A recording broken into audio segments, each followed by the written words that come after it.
అధ్యక్ష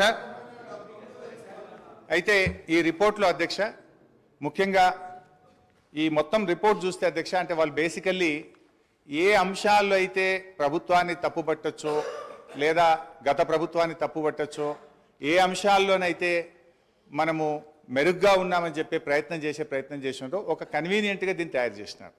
చాలా రంగాల్లో తెలంగాణ రాష్ట్రం అద్భుతమైనటువంటి గత 10 సంవత్సరాల్లో ప్రగతిని సాధించింది. అనేక విషయాల్లో కూడా మనం చాలా మెరుగ్గా ఉన్నాం అధ్యక్ష. కానీ వీళ్ళు తయారు చేసినటువంటి పట్టికలు చూస్తూ ఉంటే అధ్యక్ష ఏవైతే వాళ్ళకి కన్వీనియంట్గా ఉంటాయో వాటిని చూపించేటువంటి ప్రయత్నం చేసినారు. నార్మల్గా అప్పులను ఎట్లా చూస్తామంటే డెట్ టు జిఎస్డిపి రేషియో చూస్తుంటాం. కానీ ఇక్కడ డెట్ టు జిఎస్డిపి రేషియో టేబుల్ను ఇందులో పెట్టకుండా డెట్ టు రెవెన్యూ రిసిప్ట్ చూపించే ప్రయత్నం చేసినారు. ఇప్పుడు అంతర్జాతీయంగా అయినా జాతీయంగా అయినా అప్పులను కొలిచే విధానము డెట్ టు జిఎస్డిపి రేషియో. కానీ ఇందులో ఆ టేబుల్ని ఎక్కడ కూడా చూపించకుండా డెట్ టు రెవెన్యూ రిసిప్ట్స్, అది కూడా ఒక కరోనా ఇయర్ 2021-22 కరోనా సంవత్సరాన్ని తీసుకొని దాని ప్రకారంగా ఇక్కడ చూపించేటువంటి ప్రయత్నం చేసినారు. వాస్తవానికి అధ్యక్ష డెట్ టు జిఎస్డిపి రేషియో చూస్తే ఇది నా లెక్క కాదు అధ్యక్ష, రిజర్వ్ బ్యాంక్ ఆఫ్ ఇండియా ప్రకటించినటువంటి లెక్కలు. డెట్ టు జిఎస్డిపిలో చూస్తే అధ్యక్ష అప్పులు తక్కువ తీసుకున్నటువంటి రాష్ట్రాల్లో కింది నుంచి మనం 5వ స్థానంలో ఉన్నాం. అంటే మనకంటే 22 రాష్ట్రాలు తెలంగాణ కంటే అప్పు ఎక్కువ తీసుకున్నటువంటి రాష్ట్రాలు ఈ దేశంలో ఉన్నాయి అధ్యక్ష. అందులో చూస్తే అధ్యక్ష ఆ వివరాల్లోకి మళ్ళీ పోతే కావాలంటే ఈ టేబుల్ మీ ద్వారా గౌరవ ఫైనాన్స్ మినిస్టర్ గారికి ప్రభుత్వానికి కూడా నేను ఇవ్వడానికి నాకేం అభ్యంతరం లేదు అధ్యక్ష. అదేవిధంగా అధ్యక్ష ఇట్లా అనేక విషయాల్లో అప్పుల విషయంలో కూడా వాస్తవానికి మనకంటే ఎక్కువ అప్పులు తీసుకున్న రాష్ట్రాలు కూడా ఉన్నాయి అధ్యక్ష. మొన్నటిదాకా మరి కాంగ్రెస్ పార్టీ అధికారంలో ఉన్నటువంటి రాష్ట్రాలు రాజస్థాన్ చూస్తే 2022-23 నాటికి 5,37,013 కోట్ల రూపాయల అప్పు. మరి అదేవిధంగా కర్ణాటక కూడా 5,35,157 కోట్ల రూపాయలు.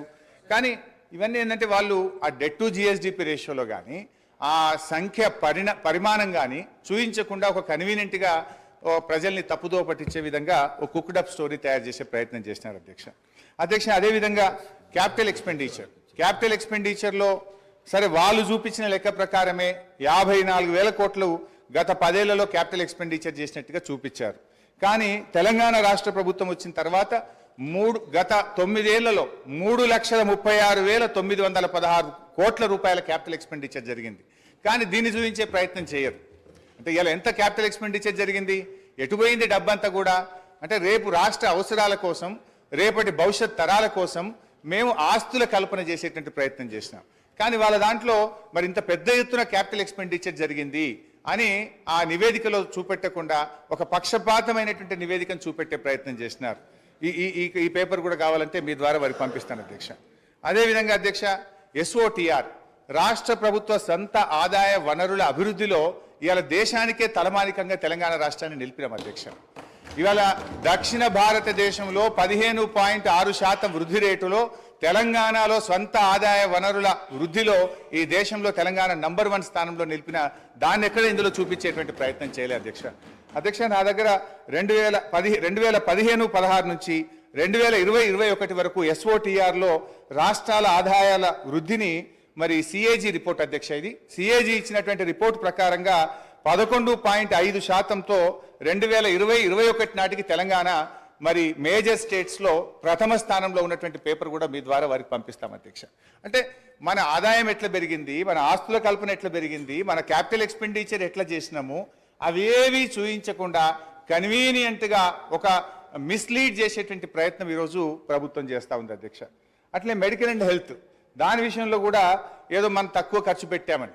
వాస్తవానికి అధ్యక్ష మెడికల్ అండ్ హెల్త్ విషయంలో చూస్తే 2014-15లో మన రాష్ట్ర బడ్జెట్ 2,432 కోట్లుంటే ఈ సంవత్సరం మన బడ్జెట్లో పెట్టింది 12,161 కోట్లు. అంటే దాదాపు 6 రెట్లు పెంచినాం అధ్యక్ష.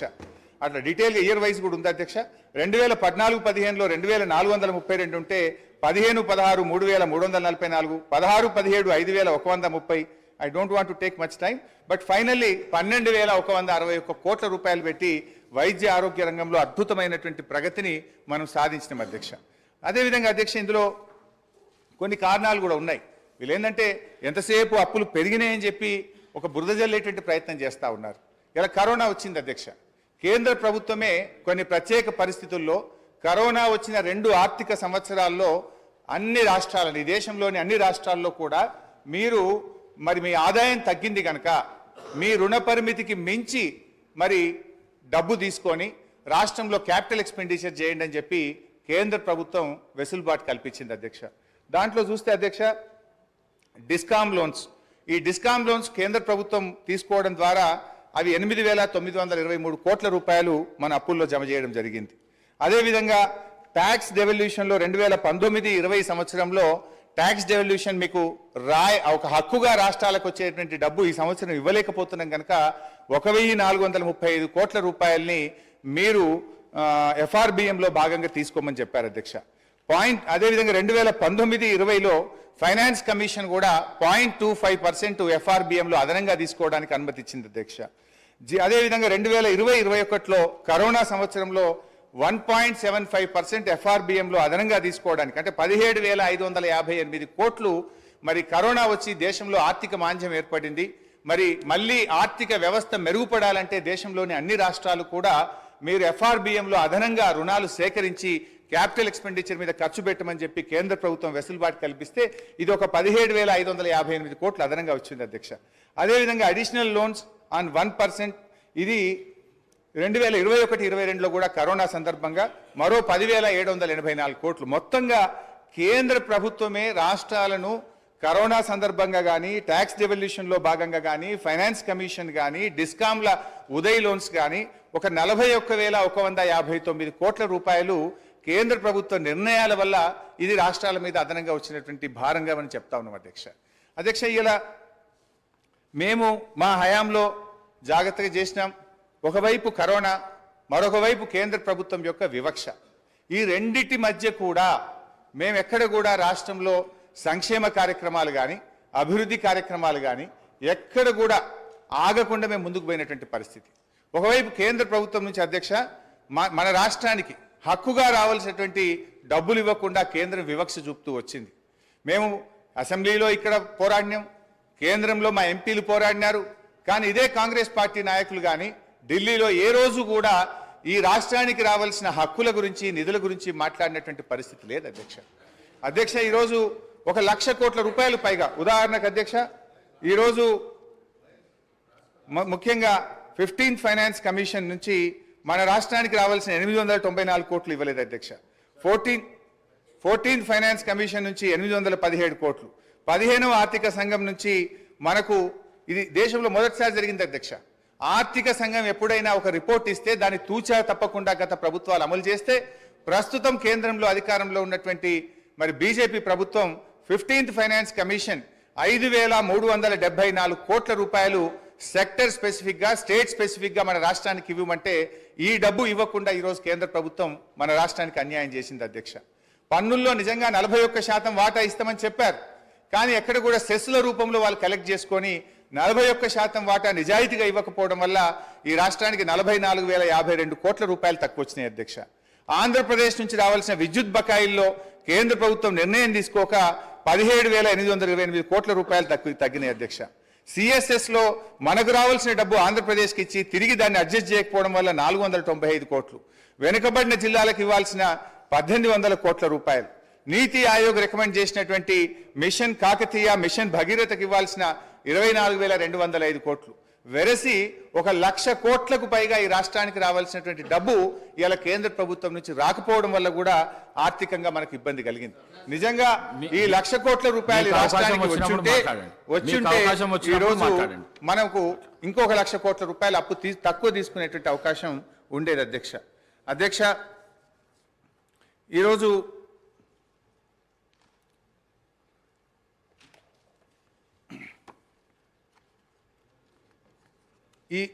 ఈ బుక్లో కూడా అధ్యక్ష మీరు చూసినట్టయితే 2-3 రకాలుగా మీరు ఇందులో చూస్తే అధ్యక్ష, అసలు వీళ్ళే స్పష్టంగా రాసిండ్రు, ప్రభుత్వ హామీతో ఎస్పీవీ ద్వారా సేకరించి ఎస్పీవీలు చెల్లించే రుణాలు, అంటే స్పెషల్ పర్పస్ వెహికల్ ద్వారా సేకరించిండ్రు, వాళ్ళే రుణాలు చెల్లిస్తారు, రాష్ట్ర ప్రభుత్వ ఖజానా మీద భారం ఉండదు అని చెప్పి కూడా దాన్ని కూడా ఈరోజు రాష్ట్ర అప్పులుగా చూపించేటువంటి ప్రయత్నం. ఇందులో పేజ్ 24లో కూడా ప్రభుత్వం చెల్లించని మరియు ప్రభుత్వం హామీ లేని రుణాలు 59,414 కోట్ల రూపాయలని మీరే రాశారు స్పష్టంగా. కానీ మీరు ఏం చేసే ప్రయత్నం చేస్తుండ్రు? అన్నీ కలిపి మళ్ళీ లెక్కబెట్టి రాష్ట్ర ప్రభుత్వం ఈరోజు దాదాపు 6,71,000 కోట్ల రూపాయల అప్పు ఉంది అని చెప్తున్నారు. మీరే ఈ బుక్లో అంటారు, ఒకవైపు రాష్ట్ర ప్రభుత్వం చెల్లించని హామీ లేని రుణాలను రాశారు, ప్రభుత్వ హామీతో సేకరించి రాష్ట్ర ప్రభుత్వం ఎస్పీవీలే చెల్లించుకునే డబ్బులని చెప్పినారు. వాటినన్నింటినీ కలిపి అప్పులను ఎక్కువగా చూపించేటట్టు ఒక తప్పుడు ప్రచారానికి మీరు పాల్పడ్డారు. అదేవిధంగా ప్రభుత్వ హామీతో ఎస్పీవీ ద్వారా సేకరించి ప్రభుత్వమే చెల్లిస్తారని కూడా రాసినారు అధ్యక్ష. ఇందులో కూడా చాలా విషయాలు తప్పుగా పెట్టినారు చాలా కార్పొరేషన్స్ను. ఉదాహరణకు ఈరోజు టీఎస్ఐఐసి గురించి రాసినారు. టీఎస్ఐఐసి కానీ, Telangana super speciality hospital corporation కానీ, హైదరాబాద్ మెట్రో వాటర్ వర్క్స్ కానీ, హౌసింగ్ బోర్డు కానీ, రోడ్ డెవలప్మెంట్ కార్పొరేషన్ కానీ, ఇట్లా చాలా విషయాలు, ఇవన్నీ కూడా వాస్తవానికి వాళ్ళ సొంత ఆదాయ వనరుల మీద వాళ్ళు చెల్లిస్తారు అధ్యక్ష. కానీ ఇది రాష్ట్ర ప్రభుత్వమే చెల్లిస్తుందని, ఇది రాష్ట్ర ప్రభుత్వం అప్పుగా చూపించేటువంటి ఒక తప్పుడు ప్రయత్నానికి కూడా దీంట్లో పాల్పడ్డారు. అంటే బేసిక్గా ఇదంతా కూడా ఒక తప్పుల తడక, ఒక అంకెల గారెడితోని ఇది ఏదో ఈ రాష్ట్ర ప్రభుత్వం మీద గత ప్రభుత్వం మీద బురద జల్లాలే, లేదు వాళ్ళ హామీల నుంచి తప్పించుకునేటువంటి ఒక ప్రయత్నానికి దారులు వెతుకుతున్నారేమో అని అనిపిస్తూ ఉంది అధ్యక్ష. ఇంకా డీటెయిల్స్లో పోదామంటే మళ్ళీ మీరు టైం ఇయ్యరేమో, నేను చాలా విషయాలు చెప్పాల్సిన అవసరం ఉంది.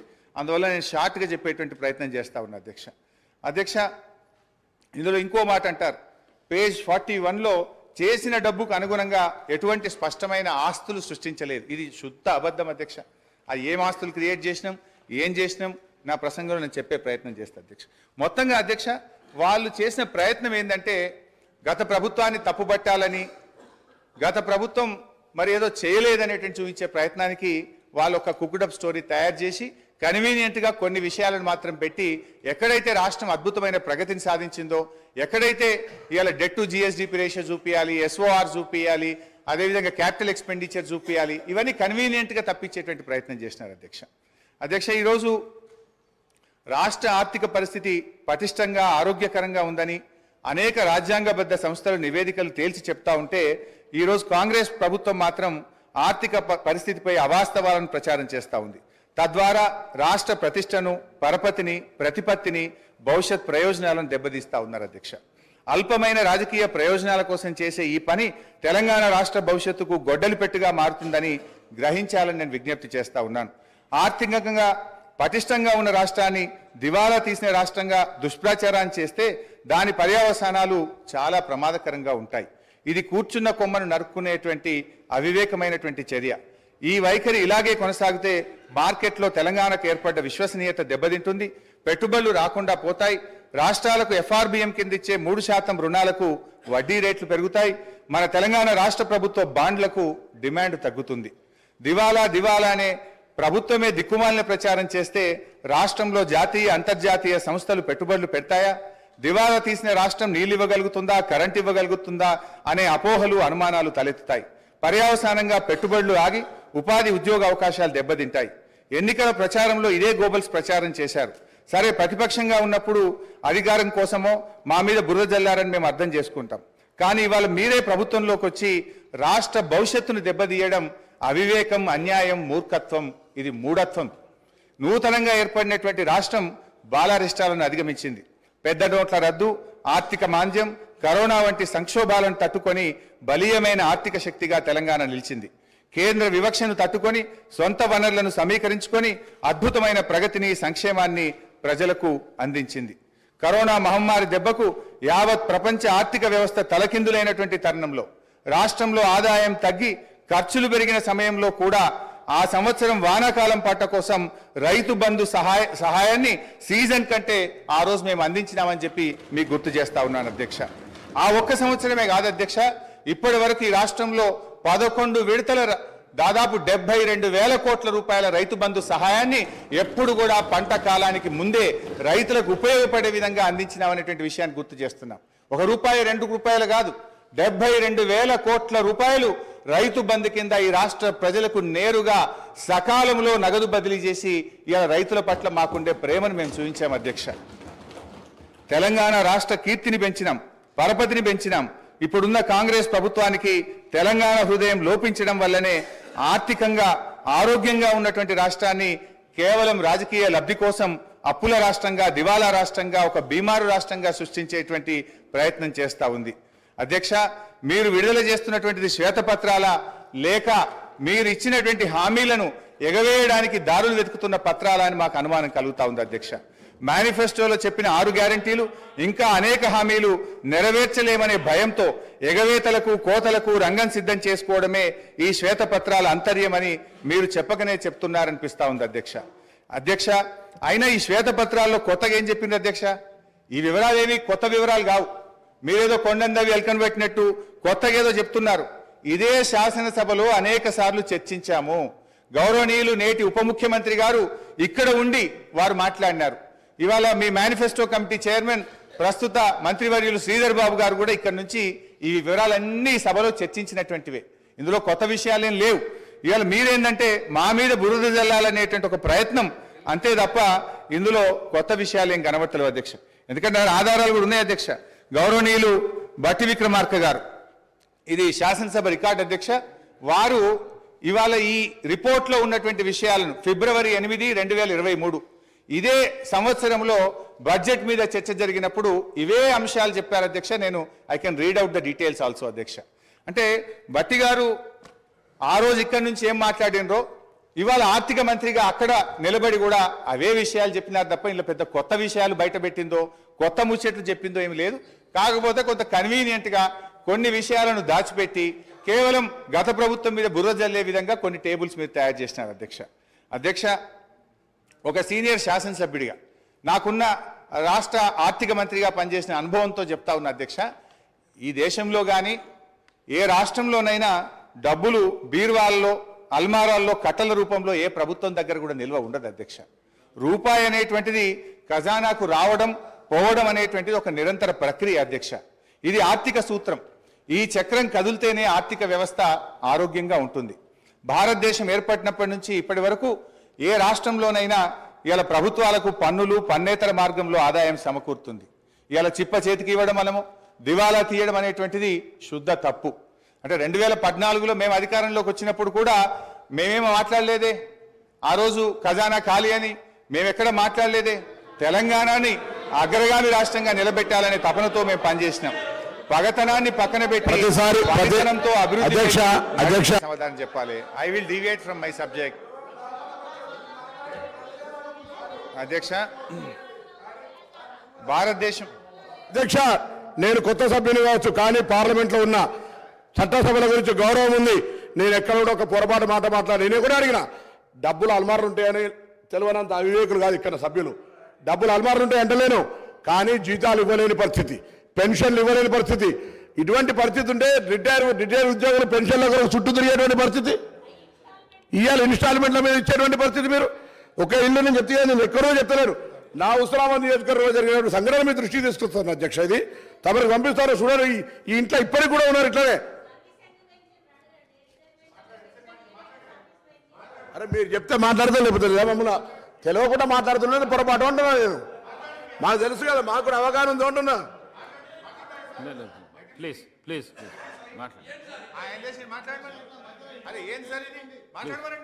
ప్లీజ్ మాట్లాడండి. ప్లీజ్ మాట్లాడండి. ఇది పద్ధతి కాదు అధ్యక్ష. మీరు కూడా ఇట్లా మీరు ఇంటరప్ట్ చేయడం ఇది సభకు మంచిది కాదు అధ్యక్ష. ప్రజాస్వామ్యం దేవాలయంగా భావించే పవిత్రమైనటువంటి ఈ శాసనసభ వేదికగా రాష్ట్ర ఆర్థిక పరిస్థితి పటిష్టంగా ఉందని, బీఆర్ఎస్ ప్రభుత్వ హయాంలో ఆర్థిక నిర్వహణ సమర్థవంతంగా జరిగిందని నిరూపించే వాస్తవాలతో కూడిన స్థూల ఆర్థిక వివరాలు మీ ద్వారా ఈ సభ ముందు ఉంచే ప్రయత్నం చేస్తాం అధ్యక్ష. ఈ వివరాలు కూడా ఎక్కడి నుంచో నేను చెప్తలేను. నిన్నగాక మొన్న కొత్తగా పదవీ బాధ్యతలు చేపట్టినటువంటి మన రాష్ట్ర ఆర్థిక మంత్రివర్యులు ఉప ముఖ్యమంత్రి గారు విడుదల చేసిన నివేదికల నుంచే చెప్తున్నా. ఇదేమి నేను సొంతగా చెప్తున్నది లేదు. This is your own report, this is your own book released by finance minister గారు. అధ్యక్ష, 2013-14 ఆర్థిక సంవత్సరానికి ఉమ్మడి ఆంధ్రప్రదేశ్లో ఆ రోజు 1,61,348 కోట్ల బడ్జెట్ పెడితే అధ్యక్ష, తెలంగాణ ఏర్పాటు కాగానే 2014-15 ఆర్థిక సంవత్సరానికి 10 జిల్లాల తెలంగాణ కోసం 1,637 కోట్ల రూపాయల బడ్జెట్ పెట్టినాం అధ్యక్ష. అదే 2023-24 సంవత్సరానికి 2,90,296 కోట్ల రూపాయల బడ్జెట్ ప్రవేశపెట్టాం. అంటే 9 ఏళ్ల మా ప్రభుత్వ హయాంలో దాదాపు 3 రెట్లు బడ్జెట్ పెరిగిందనేటువంటి విషయాన్ని మీ ద్వారా సభ దృష్టికి తెస్తా ఉన్నాను అధ్యక్ష. అదేవిధంగా జిఎస్డిపి జీడిపి అధ్యక్ష, తెలంగాణ ఏర్పడే నాటికి రాష్ట్ర ఆర్థిక పరిస్థితి దయనీయంగా ఉండేది. రాష్ట్ర ఏర్పాటుకు ముందు 2 ఏళ్లలో జిఎస్డిపి వార్షిక వృద్ధి రేటు 12% మాత్రమే. ఇది జాతీయ వృద్ధి రేటు అయినటువంటి 13.4% కంటే తక్కువ. రాష్ట్రం ఆవిర్భవించిన తర్వాత మా ప్రభుత్వం అనుసరించిన పటిష్టమైన ఆర్థిక విధానాల వల్ల జిఎస్డిపి క్రమేణా పెరుగుతూ వచ్చింది. 2013-14లో జిఎస్డిపి 4,51,580 కోట్లు, వృద్ధి శాతం 12.4%. 2022-23లో మన రాష్ట్ర జిఎస్డిపి 13,13,391 కోట్లు, వృద్ధి శాతం 16.3గా నమోదైంది. గత 9 ఏళ్లలో తెలంగాణ రాష్ట్ర జిఎస్డిపి 159.6% వృద్ధి రేటును సాధించింది. 4 కోట్ల ప్రజానికం కలిగిన తెలంగాణ చిన్న రాష్ట్రమైన ఆర్థికంగా మిన్న రాష్ట్రంగా నిలిచింది. దేశంలో ఎక్కువ జిఎస్డిపి కలిగిన 8వ రాష్ట్రంగా నిలిచింది. ఇదే సమయానికి దేశ జీడిపి 1,12,33,522 కోట్ల నుంచి 2,72,40,712 కోట్లకు పెరిగింది. అంటే 118% వృద్ధి రేటుకు పరిమితమైంది.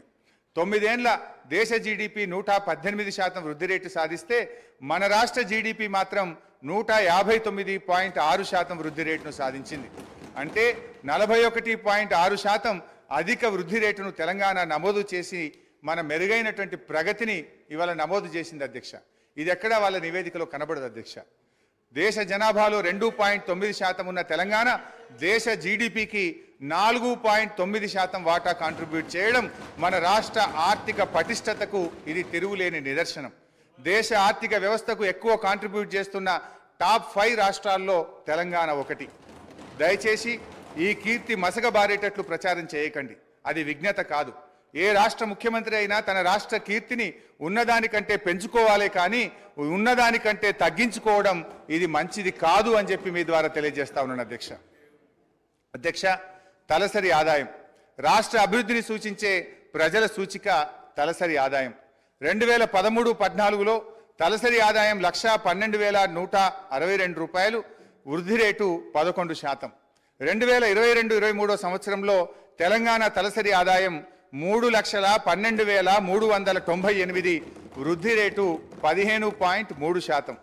దేశ తలసరి ఆదాయం 1,72,276 రూపాయల కంటే తెలంగాణ తలసరి ఆదాయం 1,40,122 రూపాయలు ఎక్కువ. అంటే దాదాపు డబుల్ అధ్యక్ష. చిన్న రాష్ట్రాలు సిక్కిం, ఢిల్లీ మినహా తలసరి ఆదాయంలో తెలంగాణ దేశంలో నంబర్ 1 స్థానంలో ఉంది. ఇది శ్వేతపత్రాలతోనో రాతపత్రాలతోనో చెరిపేయలేనటువంటి సత్యం, ఇది నిజం. కానీ ఇది ఎక్కడ మీ శ్వేతపత్రంలో కనబడదు. రాష్ట్రం యొక్క ప్రతిష్టను తగ్గించే ప్రయత్నం చేసింది తప్ప రాష్ట్రం సాధించిన విజయాలను శ్వేతపత్రంలో జాగ్రత్తగా దాచిపెట్టినారు అధ్యక్ష. 2014లో 10వ స్థానంలో ఉన్న తెలంగాణ ఇప్పుడు మొదటి స్థానానికి ఎగబాకింది అధ్యక్ష. స్వంత పన్నుల రాబడి అధ్యక్ష, నిన్నగాక మొన్న మరి ఆర్బీఐ విడుదల చేసిన తాజా report A state finances A study of budgets మొన్ననే ఈ మధ్యనే రిలీజ్ అయింది. కావాలంటే మీ ద్వారా గౌరవ మంత్రి గారికి కూడా పంపిస్తాను అధ్యక్ష. ఇవాళ సొంత పన్నుల రాబడి నుండి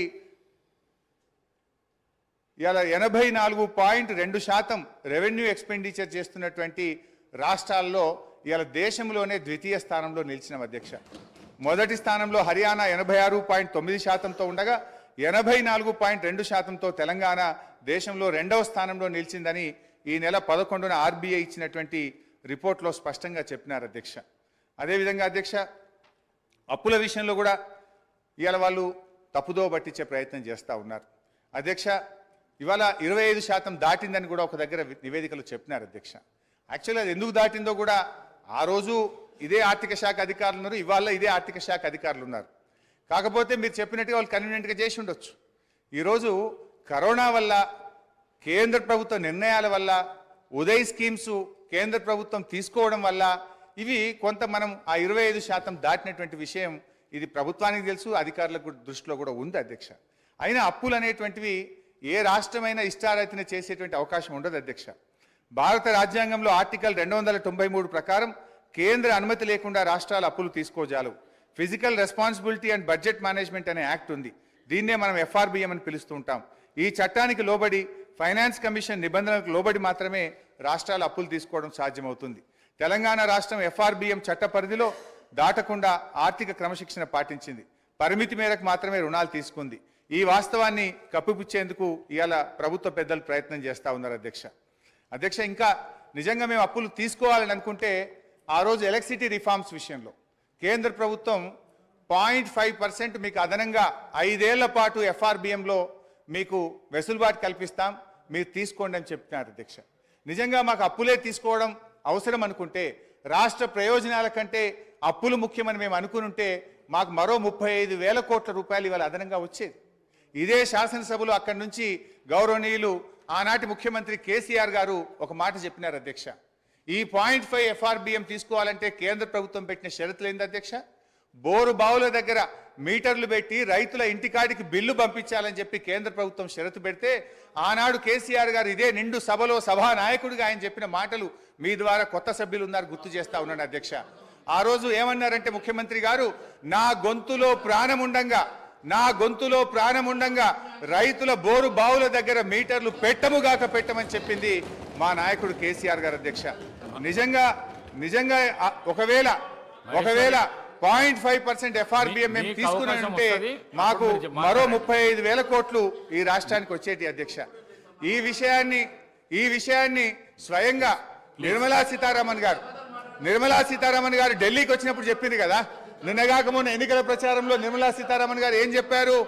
ఎస్, మిగతా రాష్ట్రాలు బోరు బావుల దగ్గర మీటర్లు పెట్టమన్నారు కనుక వాళ్ళకి డబ్బులు ఇచ్చినాం, తెలంగాణ మీటర్లు పెట్టలేదు కనుక తెలంగాణ రాష్ట్రానికి డబ్బులు ఇవ్వలేదని చెప్పి గౌరవనీయులు నిర్మలా సీతారామన్ గారే స్పష్టంగా చెప్పారు అధ్యక్ష. అయితే నేను ఈ సందర్భంగా గౌరవ సభా నాయకుడికి ఆర్థిక మంత్రి గారికి కూడా ఒక విజ్ఞప్తి చేయాలనుకుంటున్నా అధ్యక్ష. ఎందుకంటే కాంగ్రెస్ పాలిత రాష్ట్రాలు కూడా ఈ 0.5 సార్ నాకు ఇంకొక 45 నిమిషాలు కావాలి. సో అధ్యక్ష 0.5 అరే ఇది చాలా ఒక నిమిషం సార్, ఇది చాలా ముఖ్యమైనటువంటి సబ్జెక్టు. ప్రభుత్వానికి మనకు సూచనలు గౌరవ హరీశ్వరరావు గారు మీకు 30 నిమిషాల టైం కేటాయించబడింది. 30 నిమిషాలు ఇవ్వకండి, ఆయన తీయకండి. ఎందుకు సరిగా 30 మాట్లాడడం కూర్చుంటాం. 30 నిమిషాల్లో కూడా మీరు మాట్లాడద్దు అంటే కూర్చుంటాం సార్. మరి వాళ్ళని మాట్లాడుకోండి, బయట పోయి మాట్లాడుకుంటాం. If you don't want to give us the mic, మొన్న కూడా మీరు మైక్ కట్ చేసిండ్రు, ప్రొటెస్ట్ కూడా అవకాశం ఇవ్వలేదు. మా గొంతు నొక్కుతాం, మీకు మైక్ ఇవ్వమంటే కూర్చుంటాం సార్. పెట్టాలని మాత్రం వారు అంగీకరించారు. దాని మీద వాళ్ళు క్లారిటీ ఇవ్వలేదంటే వారు అంగీకరించారు, వారికి ధన్యవాదాలు. ఒకటి, రేపు సరే విద్యుత్ మీద డిస్కషన్ ఉంది, మా జగదీష్ రెడ్డి గారు డీటెయిల్గా చెప్తారు అధ్యక్ష. ఎందుకంటే అధ్యక్ష ఈ కేంద్రంలో ఉన్న బీజేపీ వైఖరి ఎట్లా ఉందంటే, గతంలో గ్యాస్ సిలిండర్ల విషయంలో ఏం చేసింది అధ్యక్ష, డబ్బులు మీరు కట్టి ఫుల్ సిలిండర్ తీసుకోండి, సబ్సిడీ మీ అకౌంట్లో వేస్తామని వాళ్ళకి దించిండ్రు. దించినాక ఏం చేసిండ్రు అధ్యక్ష, సబ్సిడీ సిలిండర్ ధర 1000 రూపాయలు అయింది, సబ్సిడీ మాత్రం ఎత్తేసిండ్రు అధ్యక్ష. ఇది కూడా అట్లనే ఉంటుంది అధ్యక్ష. రేపు మీటర్లు పెట్టరు, ఎల్లుండి బిల్లులు పంపించి కడితేనే చేస్తామని చెప్పి మెలిక పెట్టేటువంటి ప్రభుత్వం ఉన్నది అధ్యక్ష. ఈరోజు జాతీయ అంతర్జాతీయంగా చూస్తే GSDP వర్సెస్ డెట్ రేషియోలోనే అప్పులు చూస్తారు అధ్యక్ష. ఇందాకనే నేను చెప్పినట్టు RBI స్టేట్ ఫైనాన్షియల్ బడ్జెట్ ప్రకారంగా అప్పులు తక్కువగా తీసుకున్న రాష్ట్రాల్లో తెలంగాణ దేశంలో 22 రాష్ట్రాలు తెలంగాణ కంటే ఎక్కువగా ఉన్నాయి. ఒకసారి GSDP టు డెట్ రేషియో ప్రకారం కొన్ని రాష్ట్రాల రుణాలు చూస్తే పంజాబ్ 48.7%, రాజస్థాన్ 40.6%, కేరళ 38.9%, ఉత్తరప్రదేశ్ 36.4%, తమిళనాడు 31.5%, మధ్యప్రదేశ్ 29.8%, ఛత్తీస్గఢ్ 28.6%. కానీ తెలంగాణ తీసుకున్న రుణం కేవలం 28.2%. ఇది RBI తేల్చినటువంటి లెక్క అధ్యక్ష. ఈ పట్టిక కావాలంటే గౌరవ సభ్యులందరికీ కూడా నేను పంపిస్తాను అధ్యక్ష. ఈ అత్యధిక రుణాలు తీసుకున్న పంజాబ్, రాజస్థాన్ రెండు కూడా నిన్న మొన్నటి దాకా కాంగ్రెస్ పార్టీ అధికారంలో ఉన్న రాష్ట్రాలే అధ్యక్ష. అదేవిధంగా అధ్యక్ష, దేశంలో ఎప్పటి నుంచో ఉండి స్థిరపడ్డ రాష్ట్రాలు, ఆర్థికంగా బలపడ్డ రాష్ట్రాలు తెలంగాణ కంటే ఎక్కువ అప్పులు తీసుకున్నాయి. వివక్షతో, విద్రోహంతో విధ్వంసమైన తెలంగాణ పునర్నిర్మాణం కోసం, ప్రజల ఆకాంక్షల్ని వేగవంతంగా తీర్చడం కోసం తెలంగాణ అప్పు వాటికన్నా చాలా తక్కువగా ఉన్నది అధ్యక్ష. తెలంగాణ రాష్ట్రానికి ఎక్కువ శాతం రుణాలు దీర్ఘకాలిక రుణాలు. ఈ రుణాలు 58% 10 ఏళ్ల తర్వాత చెల్లించాల్సినవి. రీపేమెంట్ ఒత్తిడి కూడా తక్కువగా ఉన్న రాష్ట్రం మనది. ఇది ఆర్బీఐ చెప్పిన లెక్క. ఆర్థిక పరిపుష్టి ఉన్న రాష్ట్రం కావడం వల్లనే రీపేమెంట్ కెపాసిటీని దృష్టిలో ఉంచుకొని అప్పు ఇచ్చిన సంస్థలు కూడా తక్కువ వడ్డీకే రుణాలు చెల్లించేందుకు ముందుకు వచ్చాయి. వడ్డీ చెల్లింపుల విషయంలో తెలంగాణపై ఉన్న ఒత్తిడి కూడా తక్కువనే అధ్యక్ష. అవి చూస్తే ఒకసారి పంజాబ్ 24.4%, హర్యానా 23.5%, బెంగాల్ 20.6%, తమిళనాడు 20%, గుజరాత్ 15.1%, తెలంగాణ కేవలం 15% మాత్రమే అధ్యక్ష. అదేవిధంగా అధ్యక్ష, ఇవాళ వాళ్ళు నేను ఇందాక చెప్పే ప్రయత్నం చేసిన అప్పుల పరిమాణాన్ని ఎక్కువగా చూపించేందుకు కార్పొరేషన్ లోన్లను కలిపి ఇదంతా ఎక్కువగా తీసుకున్నారని చూపేటువంటి ప్రయత్నం చేస్తున్నారు. ఉదాహరణకు సివిల్ సప్లైస్ కార్పొరేషన్ ఉంటుంది అధ్యక్ష. సివిల్ సప్లైస్ కార్పొరేషన్ ద్వారా మనం అప్పు ఎందుకు తీసుకుంటాం అధ్యక్ష? It is a temporary arrangement. రైతులకు మనము 2 రోజుల్లోగా డబ్బు చెల్లించాలని, తీసుకున్న వడ్లకు వెంటనే డబ్బులు ఇవ్వాలని మనము లోన్ తీసుకొని రైతులకు పేమెంట్ చేస్తాం అధ్యక్ష. మనకు ఎఫ్సిఐ నుంచి డబ్బులు వచ్చిన తర్వాత ఆ డబ్బు తిరిగి బ్యాంకులకు మనం కట్టడం జరుగుతుంది అధ్యక్ష. అదేవిధంగా కేంద్ర ప్రభుత్వం నుంచి కూడా డబ్బులు రావడానికి కొంత టైం పడుతుంటుంది. అది మనం ఆ టైం పీరియడ్లో మనము అప్పు తీసుకొని అటు రైతులకు ఇబ్బంది కాకుండా మనం ముందుకు పోతూ ఉంటాం. కానీ ఏంటంటే వీళ్ళు ఇదంతా కూడా ఇదేదో రాష్ట్ర ప్రభుత్వ అప్పుల కుప్పైందని చెప్పి చూపించేటువంటి ప్రయత్నం. అట్లే విద్యుత్ కార్పొరేషన్ల విషయంలో కూడా రేపు మంత్రి గారు డీటెయిల్గా చెప్తారు, నేను వాళ్ళకి ఫోన్ కానీ అధ్యక్ష. మనము విద్యుత్ కార్పొరేషన్ల విషయంలో కూడా మా మాజీ మంత్రి గారు జగదీష్ రెడ్డి గారు సభ్యులు డీటెయిల్గా చెప్తారు అధ్యక్ష రేపు. అయితే అధ్యక్ష, విద్యుత్ సంస్థలు కూడా వాళ్ళు ఎంతసేపు అప్పుల గురించి చెప్తున్నారు తప్ప ఆస్తుల కల్పన గురించి చెప్తలేదు. అది నేను నెక్స్ట్ లాస్ట్లో in my conclusion I will tell sir. అయితే ఇవాళ విద్యుత్ సంస్థల విషయంలో కూడా విద్యుత్ సంస్థలు కొత్త విద్యుత్ ఉత్పత్తి కేంద్రాల నిర్మాణం కోసం, డిస్ట్రిబ్యూషన్ కంపెనీలను డిస్ట్రిబ్యూషన్ నెట్వర్క్ మెరుగు చేయడం కోసం అప్పులు తీసుకుంటారు. ఎప్పుడైతే విద్యుత్ ఉత్పత్తి ప్రారంభం అవుతుందో దాన్ని ఏం చేస్తారు అధ్యక్ష? ఆ ఉత్పత్తి ప్రారంభమైనప్పుడు వచ్చిన ఆదాయం నుంచి వాళ్ళు అప్పులు చెల్లించుతూ ఉంటారు అధ్యక్ష. ఇలా అప్పుల విషయంలో కేంద్ర ప్రభుత్వం కూడా చూడాలి కదా అధ్యక్ష, ఇతర దేశాలది కూడా చూడాలి. ఇదేదో ఎక్కడ ఈ దేశంలో జరగంది ఇక్కడ జరిగింది. ఇలా మనకంటే ఇతర రాష్ట్రాలు ఎక్కువ తీసుకున్నాయి. మన కేంద్ర ప్రభుత్వం కూడా మీరు చూస్తే అధ్యక్ష, 2014-15లో భారతదేశపు అప్పు 62,42,521 కోట్లు. 2023-24 నాటికి 1,69,46,667 కోట్లు. అంటే జీడిపిలో డెట్ రేషియో 56.2%. సగటున రోజుకు 4,618 కోట్లు కేంద్రం అప్పు చేస్తుంటే ఇలా రోజుకు 2,959 కోట్ల వడ్డీ చెల్లిస్తా ఉన్నారు. ఐఎఫ్ఎం నివేదిక ప్రకారం జీడిపిలో జపాన్ అప్పు 221%, గ్రీస్ 212, సింగపూర్ 163, అమెరికా 115, యూకే 113%. అంటే ఇవన్నీ అప్పులైన దేశాలు అవుతాయి. మీ హయాంలో అధ్యక్ష, ఇక మళ్ళీ చెప్తేనేమో నా సబ్జెక్ట్ డీవియేట్ అయితే మళ్ళీ టైం కట్ అవుతుంది. That's my problem. సో అధ్యక్ష, మేము మీ హయాంలో వచ్చిరాని నీళ్ల కోసం నీటి తీరువా వసూలు చేసిన చరిత్ర కాంగ్రెస్ పార్టీది అయితే, నీటి తీరువాను రద్దు చేసి ఉచితంగా నీళ్లు ఇచ్చిన చరిత్ర బీఆర్ఎస్ పార్టీది. పాత నీటి తీరువా బకాయిలను రద్దు చేసినాం. ఈ రాష్ట్రంలో రైతులకు ఉచితంగా సాగునీరిస్తూ నిర్ణయం తీసుకున్న ప్రభుత్వం మా బీఆర్ఎస్ ప్రభుత్వం అధ్యక్ష. ఇకపోతే అధ్యక్ష, మంచినీళ్ల విషయంలో గత 3 సంవత్సరాల నుంచి కూడా ఈ రాష్ట్రంలో ఎక్కడా ప్రజల నుంచి ₹1 కూడా వసూలు చేయలేదు. ఈ రాష్ట్ర ప్రజలకు ఉచితంగా త్రాగునీరు గత 3 సంవత్సరాల నుంచి ఇస్తున్న విషయం రాష్ట్ర ప్రజలందరికీ కూడా తెలుసు అధ్యక్ష. ఇకపోతే అధ్యక్ష, ఈరోజు అప్పులు ఎందుకోసం చేశారు, దేనికోసం వినియోగించారు, దానివల్ల కలిగిన ఫలితం ఏమిటి అనేటువంటిది ముఖ్యం అధ్యక్ష. తెచ్చిన అప్పులను ఎలా వినియోగించామనే దానిపై ఈ రాష్ట్ర ఆర్థిక క్రమశిక్షణ ఉంటుంది అధ్యక్ష. ఈ విషయం సగటు ఆర్థిక పరిజ్ఞానం కలిగిన వారిని ఎవరిని అడిగినా కూడా చెప్తారు. తెలంగాణ ప్రభుత్వ పరిమితికి లోబడి తెచ్చిన అప్పులను క్యాపిటల్ ఎక్స్పెండిచర్గా ఉపయోగించి తద్వారా సంపద సృష్టించింది, రాష్ట్రానికి ఆస్తులను సమకూర్చింది అధ్యక్ష. ఇవాళ బీఆర్ఎస్ తెచ్చిన రుణాల గురించి మాట్లాడుతున్న కాంగ్రెస్ ప్రభుత్వం ఆ రుణాలతో సృష్టించిన ఆస్తుల గురించి కానీ, వాటి విలువ గురించి కానీ, తద్వారా పెరిగిన సంపద గురించి కానీ, పెరిగిన తలసరి ఆదాయం గురించి మాట్లాడకపోవడం వారి కుట్రపూరిత వైఖరికి నిదర్శనం అధ్యక్ష. ఈ వైఖరిని ప్రజలు కూడా గమనిస్తున్నారు అధ్యక్ష. గుమ్మి నిండా వడ్లుండాలి, గూటమూల పిల్లలు ఉండాలంటే ఎట్లా అధ్యక్ష? ఇదేం థింకింగ్ అధ్యక్ష? తెచ్చిన ప్రతి పైసా భవిష్యత్ ప్రయోజనాల కోసం పెట్టుబడి పెట్టినాం. గర్వంగా చెప్తున్నాం అధ్యక్ష, అత్యధిక క్యాపిటల్ ఎక్స్పెండిచర్ను ఖర్చు చేసి సామాజిక ఆస్తులను ఇవాళ ఈ రాష్ట్రం కోసం బీఆర్ఎస్ పార్టీ ప్రభుత్వం సమకూర్చింది అధ్యక్ష. తెలంగాణ రాష్ట్రం ఆవిర్భవించినాడు పరిస్థితి ఎట్లా ఉందంటే ఒక విధ్వంసమైన రాష్ట్రాన్ని, కరెంటు చక్కగలేని రాష్ట్రాన్ని, తాగునీళ్లు చక్కగలేని రాష్ట్రాన్ని, సర్కారు తుమ్మలు మొలిచిన చెరువులు, తెగిన కట్టలు, శిథిలమైన తూములు, అలుగులు, ప్రాజెక్టులు లేక, సాగునీరు లేక, బోరుబావులే దిక్కైన రాష్ట్రాన్ని, భూగర్భ జలాలు అడిగంటి 600 ఫీట్లు బోరు వేసిన చుక్క నీళ్లు పడని రాష్ట్రాన్ని, ఉపాధి లేక జనం వలసబాటిన పట్టిన రాష్ట్రాన్ని ఒక దరికి చేర్చాలంటే, ప్రజల కన్నీళ్లు తుడవాలంటే దానికి ఎంత నిబద్ధత ఉండాలి, ప్రజల మీద ఎంత మమకారం ఉండాలి, ఎంత తపన ఉండాలి, ఎంత తపస్సు చేయాలి, ప్రజల శ్రేయస్సు కోసం, అభివృద్ధి యజ్ఞం కోసం నిధులు సమీకరిస్తే ఇది తప్పైతుందా అధ్యక్ష? క్యాపిటల్ ఎక్స్పెండిచర్తో ఇవాళ సంపద సృష్టించిన అధ్యక్ష.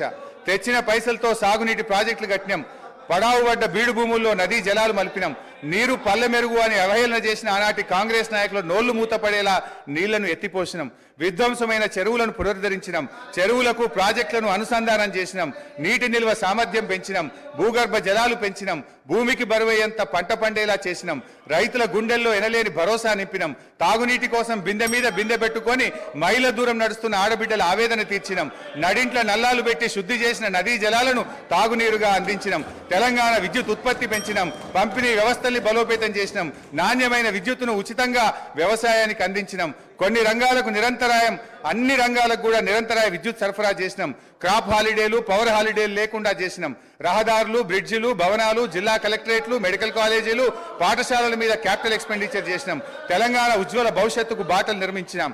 అధ్యక్ష, ఇవాళ ఏం విజయాలు సాధించినామో అని వాళ్ళు మాట్లాడుతున్నారు అధ్యక్ష. ఇవాళ పంటల విస్తీర్ణం 2014-15లో 1,31,00,000 ఎకరాలు కాగా 2022-23 నాటికి 2,08,67,000 ఎకరాలకు చేరింది అధ్యక్ష. అంటే 59% పెరిగింది అధ్యక్ష. పంట దిగుబడి అన్ని రకాల పంటలు కలిపి ఆ రోజు 1,00,000 మెట్రిక్ టన్నులు.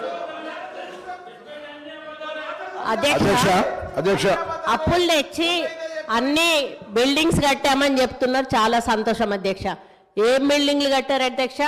సెంట్రల్ జైలు కూలగొట్టిండ్రు, పురాతనమైనది నిజాం నవాబ్ కాలం నాటిది, అక్కడ హాస్పిటల్ కట్టిండ్రు అధ్యక్ష.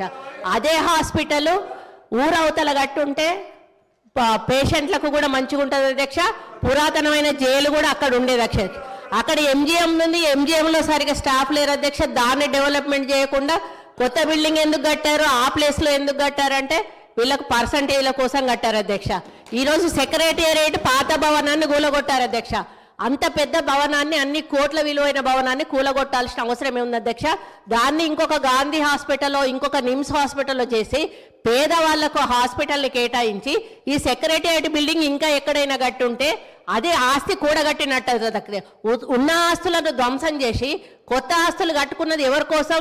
మీకోసం కట్టుకున్నారు, మీ పర్సంటేజ్ల కోసం కట్టుకున్నారు. ఈరోజు డబుల్ బెడ్రూమ్ ఇల్లు ఎక్కడా కూడా నిరుపేదలకు కట్టలేదు అధ్యక్ష. 100 సార్లు నేను సీఎం గారిని, గత సీఎం గారిని అడిగాను అధ్యక్ష. స్థలాలున్న వాళ్ళకి ఒక 3 లక్షలు 4 లక్షలు ఇవ్వండి, వాళ్ళు ఒక్క షెడ్ అన్న వేసుకుంటారు అంటే మేకెక్కడ ఉండాలి, కోడెక్కడ ఉండాలి, అల్లుడెక్కడ ఉండాలి, బిడ్డ ఎక్కడ ఉండాలి, డబుల్ బెడ్రూమ్ ఇల్లు కట్టిస్తా అని కనీసం ఒక 100 బెడ్రూమ్ హౌజులు కూడా ఒక్కొక్క నియోజకవర్గానికి ఇవ్వలేదు అధ్యక్ష. ఆ ఇచ్చిన బెడ్రూమ్ ఇల్లు కూడా ఈరోజు ఎలక్షన్ల ముందు వాళ్ళ కార్యకర్తలకు మాత్రమే ఇచ్చుకున్నారు అధ్యక్ష. నిరుపేదలకు ఎవరికి ఇవ్వలేదు అధ్యక్ష.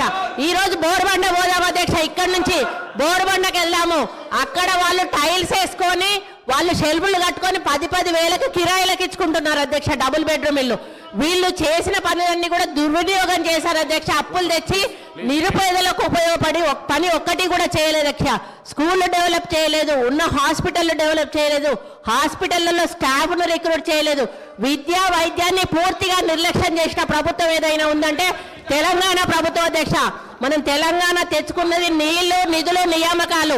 ఈరోజు నీళ్లు, కృష్ణా జలాలను ఆంధ్రాకు అమ్ముకుంటున్నారు అధ్యక్ష. ఒక్కటి నేను అడుగుతా అధ్యక్ష, పక్క రాష్ట్రాలు అన్నప్పుడు ఫ్రెండ్షిప్గా ఉండాలి అధ్యక్ష.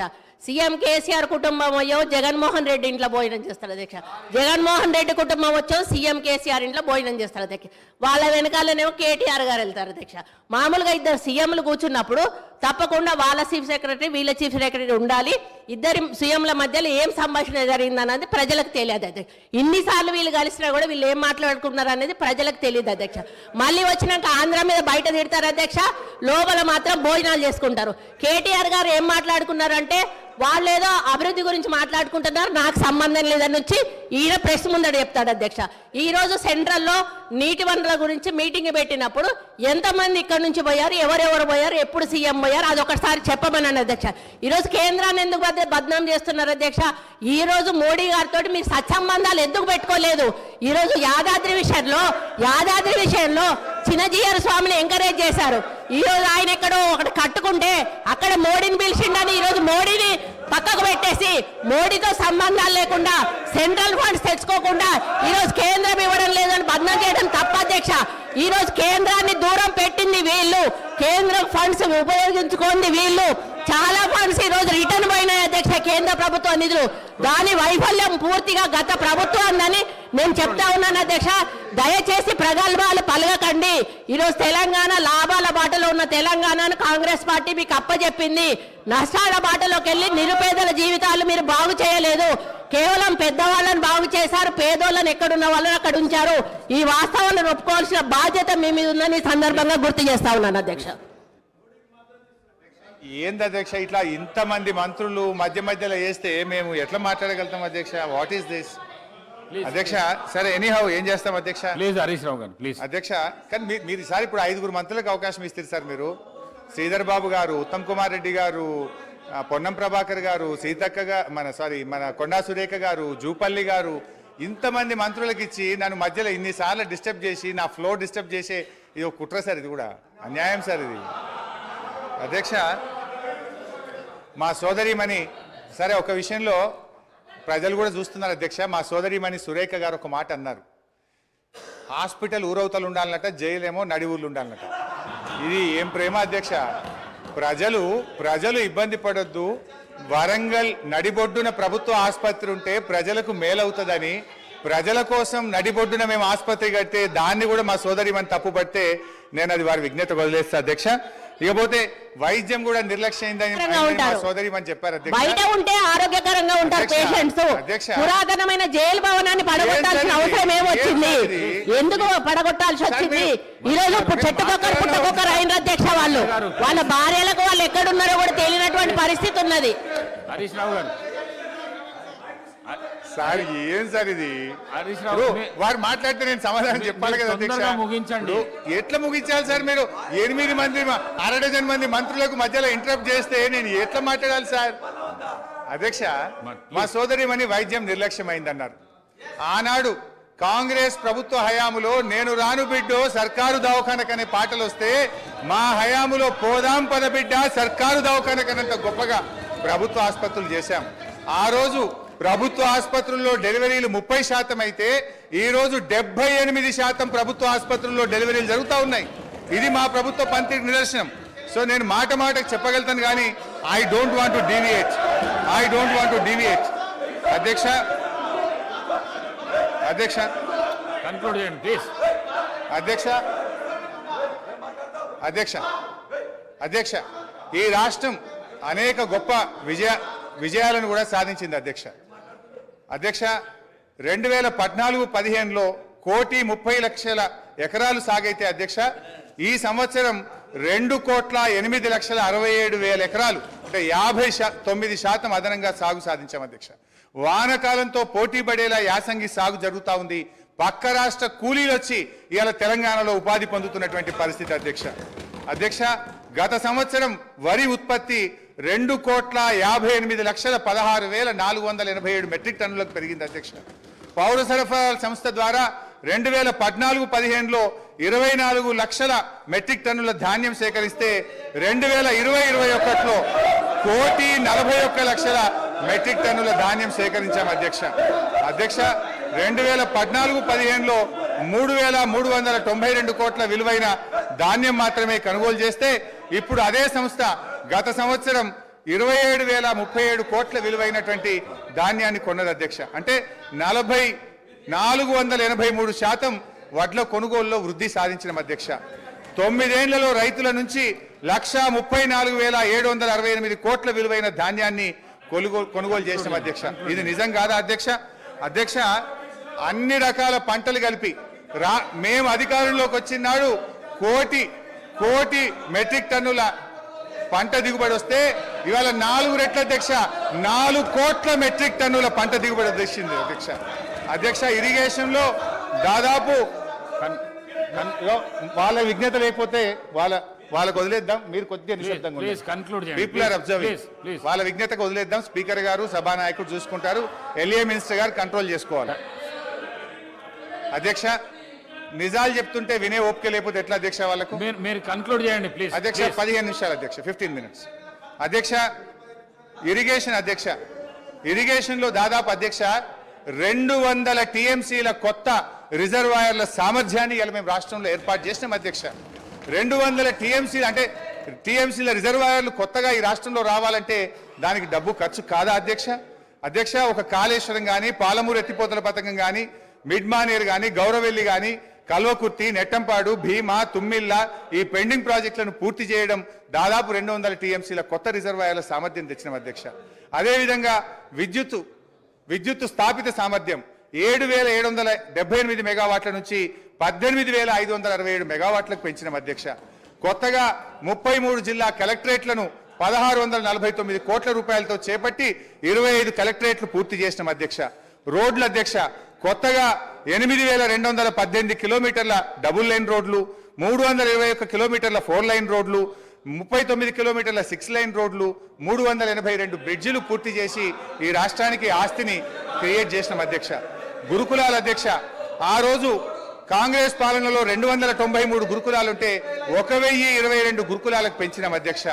అంగరంగ వైభవంగా 1,200 కోట్లతో యాదాద్రి దేవాలయం కట్టినాం. ఈ రాష్ట్రంలో దేవాలయాల అభివృద్ధికి 2,800 కోట్లు ఖర్చు పెట్టాం. ఐటీ ఉత్పత్తులు 57,000 కోట్ల నుంచి 2,41,000 కోట్లకు 4 రెట్లు పెంచినాం అధ్యక్ష. ఐటీ ఉద్యోగాలు 3,23,000 నుంచి 9 లక్షలకు దాదాపు 3 రెట్లు ఐటీ ఉద్యోగాలు పెంచాం అధ్యక్ష. మెడికల్ హెల్త్ డిపార్ట్మెంట్ లో నీతి ఆయోగ్ ఆ రోజు 11వ ర్యాంక్ ఇస్తే ఇవాళ 3వ ర్యాంక్ వచ్చింది అధ్యక్ష. మాతృ మరణాలు 92 నుంచి 43కు తగ్గించాం. శిశు మరణాలు 39 నుంచి 21కి తగ్గించాం. ఐసీయూలు 5 నుంచి 80కి పెంచాం. డయాలసిస్ సెంటర్లు 3 నుంచి 82కి పెంచాం. 500 బస్తీ దవాఖానాలు పెట్టాం. ఇలా బ్రహ్మాండంగా వరంగల్ హెల్త్ సిటీ, టిమ్స్ ఆసుపత్రులు కట్టాం. మిషన్ భగీరథ, ప్రతి ఇంటికి స్వచ్ఛమైన శుద్ధి చేసిన త్రాగునీరు అందించి ఫ్లోరైడ్ రహితంగా ఈ రాష్ట్రాన్ని మార్చాం. వర్షాకాలంలో అంటురోగాలు లేకుండా ప్రజల జీవన ప్రమాణాలు పెంచాం. మిషన్ కాకతీయ ద్వారా చెరువులు బాగా చేసి ఇవాళ నీటి సామర్థ్యాన్ని పెంచాం. ఆయకట్టును పెంచాం. పోలీస్ కమాండ్ కంట్రోల్ ను మన జిల్లాల్లో పోలీస్ కేంద్రాలు కట్టాం. గ్రౌండ్ వాటర్ టేబుల్ ఈ రోజు 56% గ్రౌండ్ వాటర్ టేబుల్ పెరిగింది. ఇవాళ గ్రౌండ్ వాటర్ దేశంలోనే అత్యధికంగా పెరిగినటువంటి రాష్ట్రం ఇవాళ తెలంగాణ రాష్ట్రం అధ్యక్ష. ఒక 10 నిమిషాలు ప్లీజ్ అధ్యక్ష. ఇవాళ వెలకట్టలేని సామాజిక మార్పులు అధ్యక్ష. మిషన్ భగీరథలో ఫ్లోరోసిస్ ఇవాళ మటుమాయమైంది. మైళ్ళ దూరం ప్రయాణించి నీళ్లు మోసే బాధలు తప్పాయి. నిరంతర కరెంటు సరఫరాతో ఇన్వర్టర్లు, కన్వర్టర్లు, జనరేటర్లు మూలన పడ్డాయి. అర్ధరాత్రి పొలాలకు నీళ్లు వెళ్లి పెట్టే బాధలు తప్పాయి. పాము కాట్లు లేవు, కరెంటు షాకులు లేవు. రైతులకు మనోవేద లేకుండా చేశాం. ఎంతో మంది ప్రాణాలు కాపాడాం. వీటన్నిటికి విలువ ఎలా కట్టాం అధ్యక్ష? నీళ్లు, కరెంటు సమస్యలు లేకపోవడంతో, రైతు బంధుతో, అన్నదాతకు భరోసా ఇచ్చే చర్యలు తీసుకోవడంతో రైతుల జీవితాల్లో ఇప్పుడిప్పుడే వెలుగు వస్తా ఉంది. ఇలా భూముల విలువ కూడా ఎంత పెరిగింది అధ్యక్ష?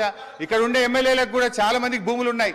2014కు ముందు ₹1,00,000, 2,00,000 రూపాయలు ధర లేని భూములు ఇలా పెద్ద ఎత్తున పెరిగింది అధ్యక్ష.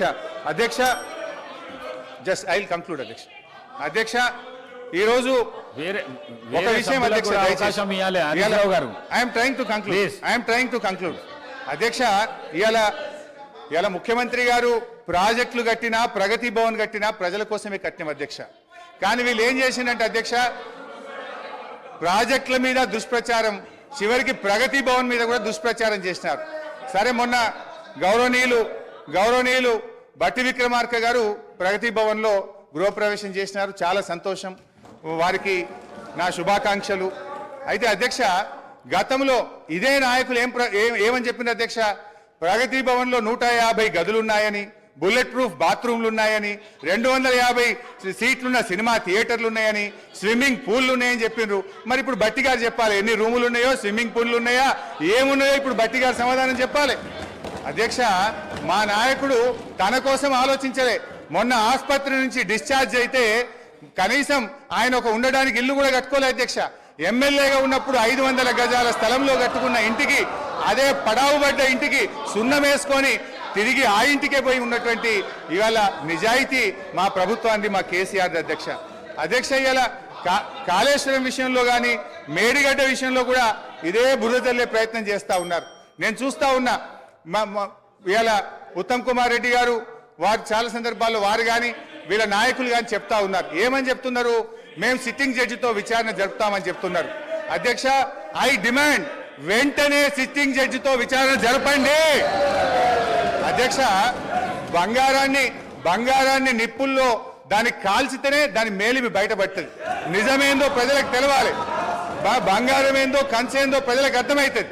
నేను ఒకటే కోరుతా ఉన్నా ఇలా, ఎందుకంటే అధ్యక్ష గతంలో ఒక నిమిషం అధ్యక్ష, దయచేసి కంక్లూడింగ్ జస్ట్ 3 minutes అధ్యక్ష.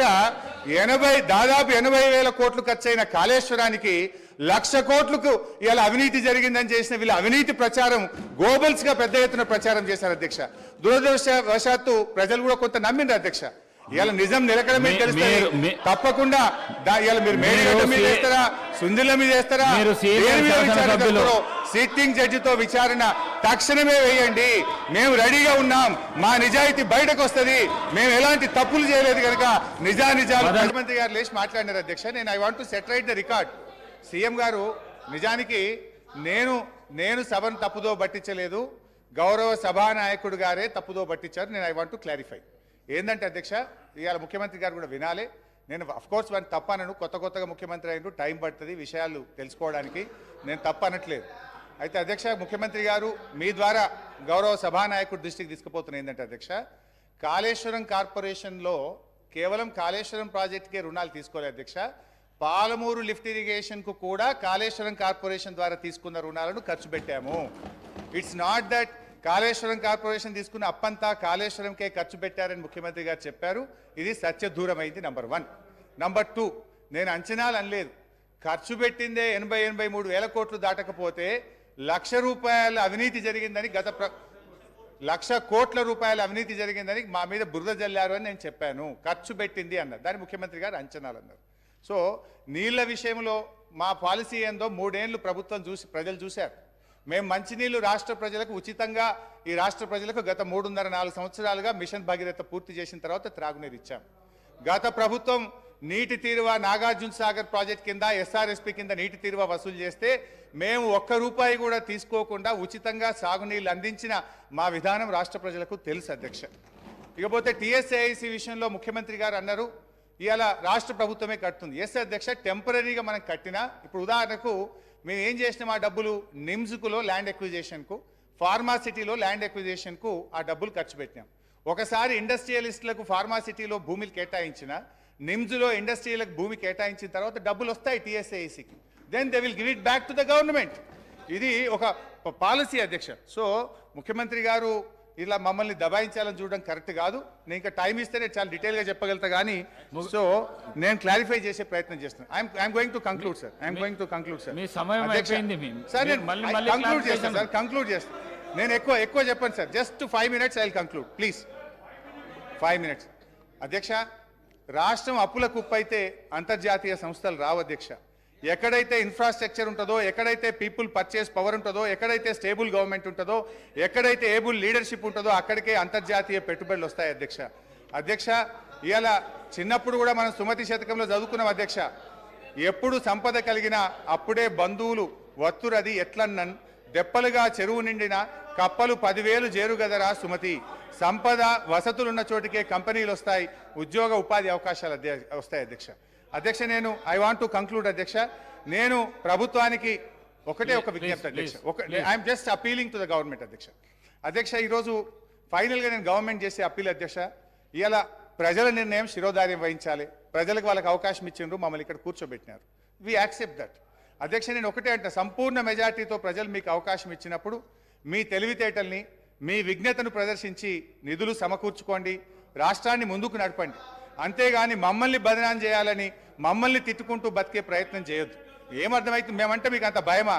మమ్మల్ని అప్రతిష్ట పాలు చేస్తేనే మీకు రాజకీయ భవిష్యత్తు ఉంటుంది అన్నట్టుగా మీరు భావిస్తున్నట్టుగా ఇలా ప్రజలు అనుకుంటా ఉన్నారు అధ్యక్ష. అధ్యక్ష మేము మంచినీళ్ళ సమస్య ఇచ్చినాం, ప్రతి బస్తీకి నీళ్ళు ఇచ్చినాం, ప్రతి గ్రామానికి ఇచ్చినాం. మీరు 24 గంటలు మంచినీళ్ళు ఇచ్చి మాకంటే మంచి పేరు తెచ్చుకోండి, శబాష్ అనిపించుకోండి, మేము వద్దంటామా? We appreciate. అధ్యక్ష మేము కరెంట్ సరఫరా చేసినాం, నాణ్యమైన కరెంట్ ఇచ్చినాం. అధ్యక్ష మీరు ఇలా ప్రజలకు ఉచిత విద్యుత్ ఇస్తామన్నారు.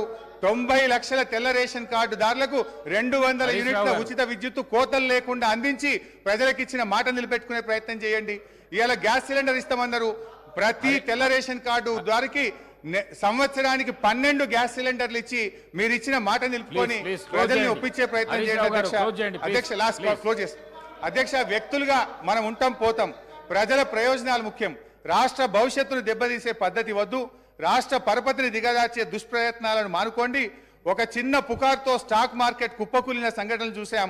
మీరు మన రాష్ట్ర ఆర్థిక పరిస్థితి మీద అధికారికంగా పుకార్లు సృష్టించి రాష్ట్ర భవిష్యత్తును ప్రశ్నార్థకం చేయకండి.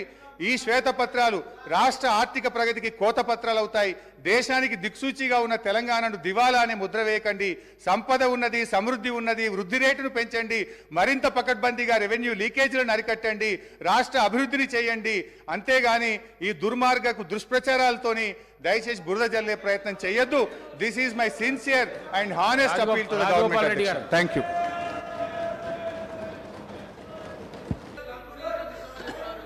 I thank the Honorable Speaker, sir, and Honorable Panel Speaker, sir, for giving me this opportunity to participate in the discussion on the white paper on the state finances.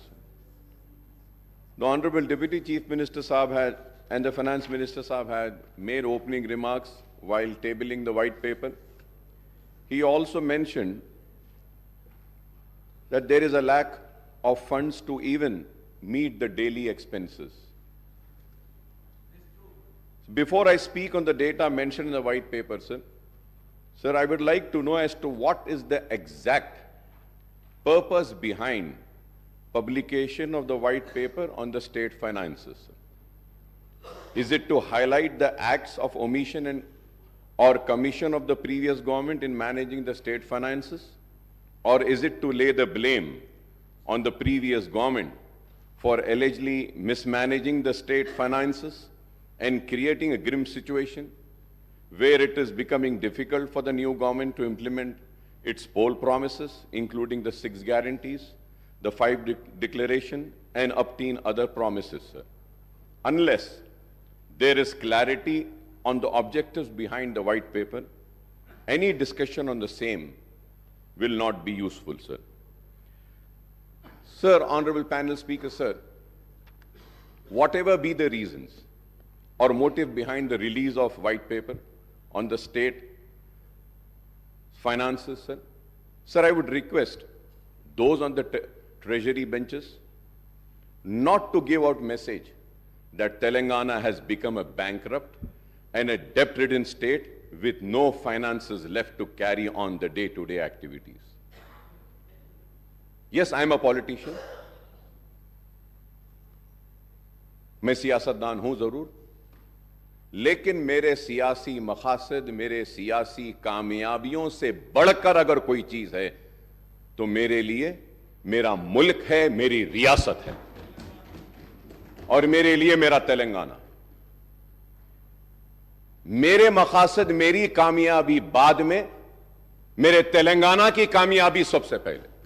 मैं ये चाहता हूं those on the treasury benches and the opposition benches may have political scores to settle with one another, but this does not give a good message across the country, more so to those in residency Andhra Pradesh who are opposed to the formation of Telangana state, sir.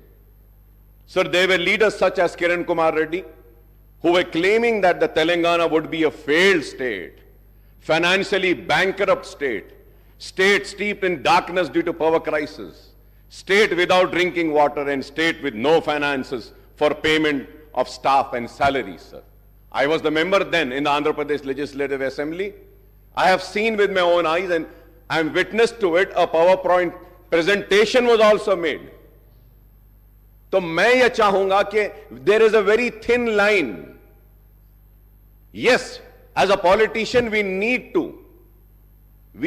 to support and we need to protect our political interest. But at the same time, it's not just mine. It's the responsibility of all of us sitting here to first come forward and protect the interest of the state and see that the integrity and the credibility of state is not lost. But I'm saddened, sir, today when I see all these debate. I also understand why does the white paper talk about the resources spent in Telangana region in United Andhra Pradesh, sir. Sir, we may have political differences and divergent views of state finances, but let us not give the message that Telangana is not a viable state. Telangana is a viable state, sir. Let us make it loud and clear for the investors and the people coming here that the state is viable. You are welcome. Please come. We have power. We have water. We have lands. We want you to come and establish your industries, sir. Sir, the state has borrowed money and added to its debt, but the state has made progress and development in all sectors beside providing welfare to all the sections of society, sir. Sir, I was just seeing the white paper, sir. So I'm talking about the government of India, sir. India budgets versus expenditure. But we could have mentioned about the depth of the central government also, sir. Sir, which has increased.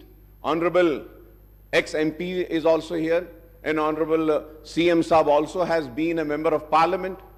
If I am wrong, please correct me, sir.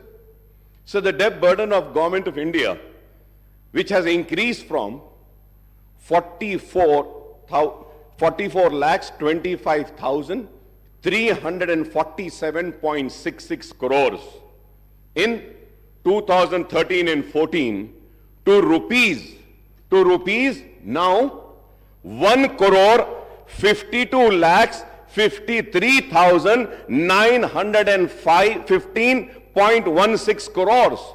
152 lakhs crores in the current financial year for the year 23 and 24, sir. The central government debt has increased to rupees 1 crore 8 lakhs 28,568 crores in absolute term. That is an increase of 244.69% in 10 years. In 10 years, sir. Sir, going further ahead, sir, on the Telangana State Finances White Paper, sir. Sir, Honorable Panel Speaker, sir. Sir, I have a strong objection, sir. The reason is that when we are discussing on these papers laid, these figures should be accurate, sir. It cannot be a difference of 0.01 also. But it is so unfortunate, sir. So I have gone through each and every page, sir. Sir, I would like to bring to your notice, sir, page number 4, where we say that the expenditure, we are talking about expenditure, 1,21,735. We are talking about the expenditure for the year 2016 and 17. When we go to 17 and 18, sir, we are talking about expenditure of 1,20,000. And then we are talking about for the 2018 and 19, the expenditure of 1,35,000, sir. For the year 19 and 20, the expenditure is mentioned here in this book is 1,42,000, sir. And it has been said, sources, finance account, CAG, sir. Right. Sir, I have the CAG report with me, sir. The CAG report, here they are saying 62. The CAG report says 63,323, sir. Sir, here in the book it says 97,811 for the year 15 and 16, sir. And here the CAG says is 90,818, sir. Sir, I really fail, sir. If you have to see 16 and 17 and 17, 18 also, it is the same situation, sir. Sir, if we see again, page number 14, we are talking about the actuals, sir. When we talk about the actuals also, sir, in page number 14, if we see, there also the mistakes are there, sir. Sir, for the year as per the CAG report, which I downloaded just now, sir, just now I downloaded. And that CAG report, it says about the receipts, sir. Again, about the receipts also, if we say for the year 14 and 15, it was 63,323, 15 and 16, 96,051, 2016 and 17, 1,17,799.50, and 17 and 18, 1,44,986.52. And then the actuals are 1,15,587.35, sir. Sir, I really fail to understand, sir. Sir, again we go to the page number 3, sir. Page number 3, sir. Sir, it is written about Karnataka, budget estimate, actual expenditure, and actual expenditure of budget, sir. Sir, now I got the CAG report, sir, I just downloaded. It says the estimate, sir, and the actual expenditure. If we have to see, sir, the actual expenditure mentioned in the white paper laid in this house says 2,61,000. But the CAG report says about Karnataka is 2,49,506.52. So I just want to know, shall I believe this book? Shall I trust this white paper? I'll go further ahead, sir. Sir, I'll go further ahead, sir. On page number 7, sir, United Andhra Pradesh budget versus expenditure, sir. Sir, the budget estimates for the year 2004 and 5, 51,142. Sir, for 2005 and 6, budget estimate 55,331, sir. Sir, I got the books, and the books are saying it is 38,077. Sir, for the 2006 and 7, this white paper is saying 63,528, but the actual is 48,653, sir. Sir, I'll go further ahead, sir. मैं और आगे बढ़ता हूं, sir. Sir, when I see this, resources spent in Telangana region in United Andhra Pradesh, sir. Sir, इस पे मैं तफसील से बोलने से पहले, sir. Sir, now, अगर हम देखते हैं, sir, combined state का, if we have to see for 2004 and 5 and 5 and 6, यहीं पर आपकी किताब में in the same book, the figures are not matching. I just read the figures earlier and I turned the page and see the figures for the same year. Now what I see is that the combined state total expenditure for the year 2004 and 5, it is again saying 47,153. For 2005 and 6, it is saying 48,306. Sir, and again, combined state 2006 and 7, 56,648, that is wrong. 2007 and 8, 74,875, that is wrong. 2008 and 9, 80,804, that is wrong. 2009 and 10, 85,075, that is wrong. 2010 and 11, 1,06,36, that is also wrong. Now let me go further ahead, sir. Sir, और एक चीज, sir, important.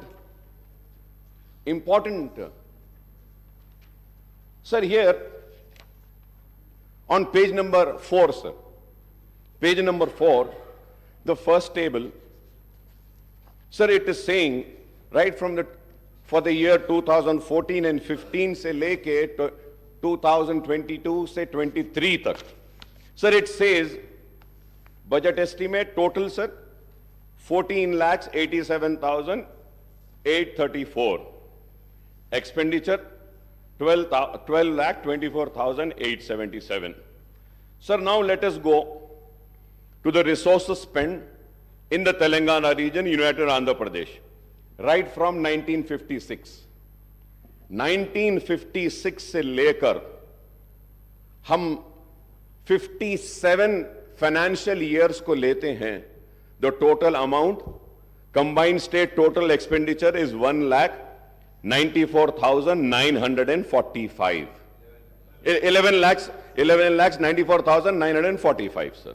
Sir, again if we go, अगर हम पीछे जाते हैं page number 4 पे sir, तो हमको देखना चाहिए कि तेलंगाना में हम क्या खर्चे हैं. How much? That's what. जो आंध्र प्रदेश में नहीं हुआ 10 साल में तेलंगाना में हो गया, जो 57 इयर्स में नहीं हुआ.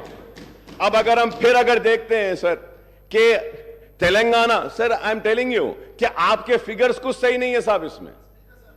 Please please. BI, you are using CAG, you are using Telangana budget in brief. So I want to know, and in fact I would say that we all would like to know, shall we follow RBI, shall we follow CAG, or shall we follow Telangana budget in brief? What does the Constitution say? What does the rule position say?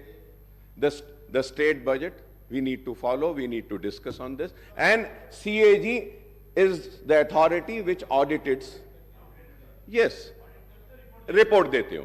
तो हम ये देखते हैं. तो now if you have to see your white paper, honorable CM साहब, इसमें हम RBI भी ले रहे, CAG भी ले रहे, state budget भी ले रहे, wherever it is convenient for us, we are taking it. Sir, I am not here to protect anybody, sir. Let me make it very clear. I am here to protect my state of Telangana, sir. I do not want a wrong message to be sent by this house that this state is in distress. ये state बीमारू हो गया, ये state तबाह हो गया, ये state में अब कुछ नहीं है. ये मैसेज हमको नहीं भेजना है sir. Let us criticize the wrongdoing, sir. Any wrongdoings, any inquiry, we are here to support. Yeah, sir. The point here, sir. The point here, sir. Sir, ఇక్కడ ఈరోజు వైట్ పేపర్ పెట్టడానికి కారణము స్టేట్ ఏదో డెఫిసిట్గా పోతుందని, స్టేట్ రేపొద్దున రాబోయే కాలంలో ఏం చేయలేని పరిస్థితిలో ఉందని, ఈరోజు స్టేట్ ఫినాన్సెస్ బాగాలేవని అని ఫోకస్ మొత్తం గ్లోబల్ లెవెల్లో చేయడానికి కాదు. ప్రోగ్రెస్ రిపోర్ట్ అధ్యక్ష, simple progress report of 10 years of their rule. Simple progress report. అప్పులు ఏంది సార్? అప్పులు చేయంది ఏ రాష్ట్రం ముందుకు పోలేదు. అప్పులు సరియైన విధానంలో ఖర్చు పెట్టినరో లేదో చెప్పటానికే ఈ రాష్ట్ర జనాభాకి, ఈ రాష్ట్ర ప్రజలకు చెప్పటానికి ఉన్నాం. రేపొద్దుగాల కూడా, రేపొద్దున tomorrow we stand here not to showcase, here we are here to see our state and put forward state as a developed state tomorrow. Sir, here I would like to tell you, and honorable member who is a senior member too, we are here to put a progress report of the last 10 years, sir. We will take this state from here as the first state of India in terms of developmental statistics. We will prove it after 5 years. This is Honorable Speaker, sir. Sir, I thank Legislative Affairs Minister Saab for his words.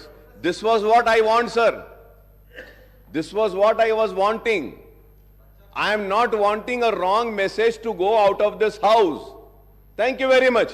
And we are also there. We will support you to make the state #1 state in the country. We will lend our support. Our criticism is going to be constructive. If I am criticizing this book, it is not that I am coming for TRS or BRS, sir. No, sir. I am just trying to correct this. From last 25 years, sir, I stand and I scream and I shout and I say that for God's sake, for heaven's sake, give us the right figures. But the bureaucrats sitting there who are supposed to be very learned, very educated, they fail to give proper information, they fail to give us the right figures. And action should be initiated on those such bureaucrats who mislead this house. We are led by the information provided by the bureaucrats and the department. Let it be the Honorable Chief Minister, let it be the leader of the opposition, let it be any floor leaders, let it be any legislatures. We follow the book and what has been tabled in the house. So let us make sure that whatever is being tabled is accurate and right. and any time if it is found to be wrong, an action will be initiated against those officers. This is what I want, sir. This is what I want. But it is so sad, sir. When I go further ahead also, sir, again when I go on the outstanding debt trend, sir, page number 18, what is it saying, sir, from the year 2014, 15, 15, 16 se lekar 23, 24 tak, sir. Sir, this table is saying that this source is RBI.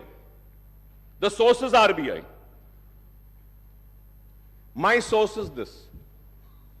My source is this. And my source is CAG. What does the CAG say, sir? Sir, for every year, here it is saying 2014 and 14, 15, 72, 658. So 14, 15, sir, it is 83,845, sir. Net increase of 22,135. This is 16.06%, sir. 14 and 15, sir, here it is saying 90,000, sir, but here with the information which I have is saying 93,115, sir. So the information which I gathered is not my information, sir. Sir, I just downloaded it from CAG site, sir. Kindly go through, sir.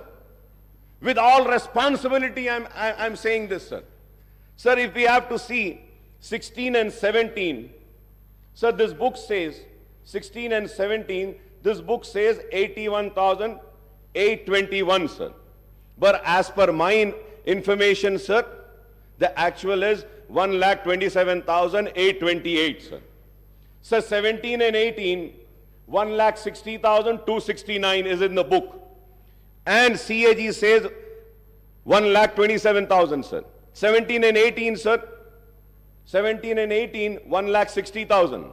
The CAG says 1,52,000 and change, sir.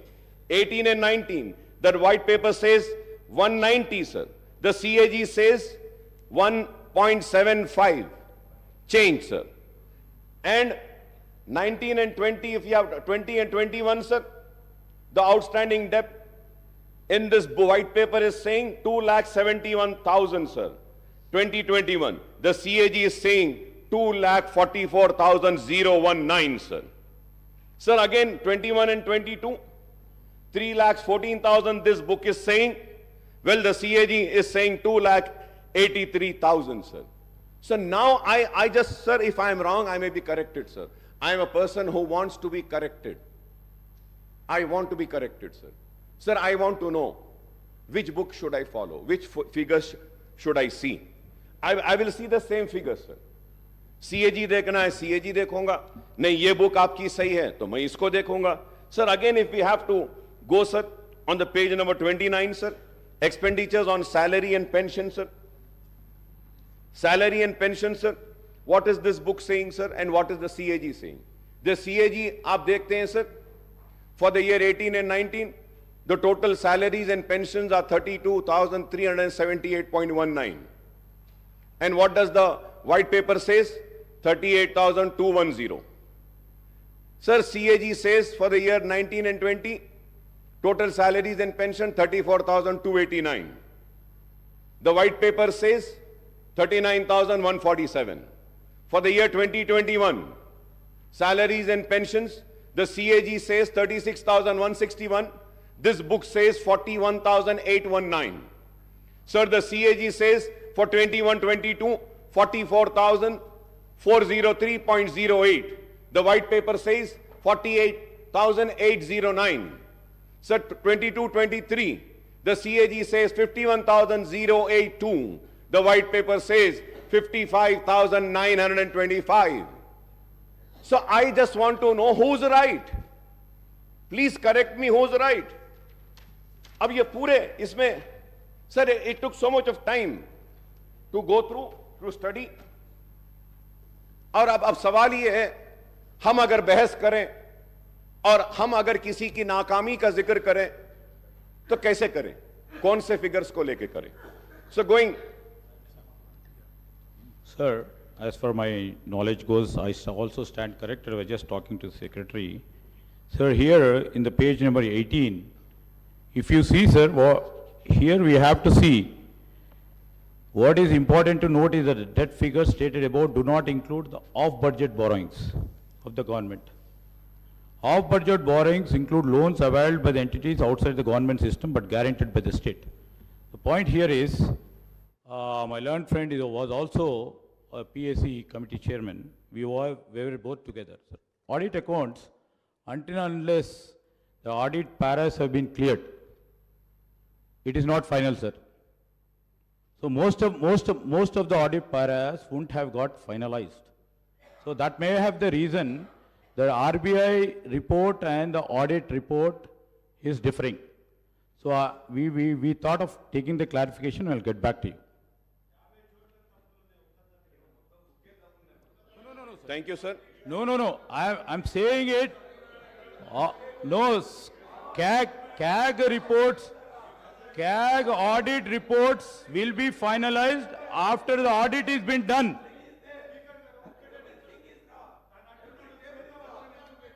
Honorable Speaker, sir. It's well taken, sir. I take what Honorable Legislature Minister Saab had said, sir. But Honorable Minister Saab, please, I don't want to go in that argument because there are many other things which needs to be discussed. Sir, I just want to mention one thing. Kindly, sir, please see page 7 in table number 3 and page 10 in table number 5. Same financial figures are different, sir. अब यहां भी auditing होना बाकी है क्या साहब? अब आप बोलिए, क्या यहां भी होना बाकी है? इसमें भी इट इज डिफरेंट. अरे आप एक पेज पे एक फिगर दे रहे हैं, उसके बाद में आप जा रहे हैं, तो you should repeat the same figure which you have mentioned earlier. कैसा है बोलो आप? Sir, what has happened in the past is the fact. And you have inherited the state finances with a change of government in the state. Now it is the responsibility of the new government to take the state forward. As also, sir, about depth also, sir. Page 18, table 8, we are telling the figures which are accounted, sir. Honorable Speaker, sir, I want to correct. Sir, on page 18, table 8, we are talking about the figures which are already accounted, not estimated. Please see the budget brief book, sir. I will send it to you, sir. So, anyway, I don't want to go into that because there are many other issues. But this shows the seriousness.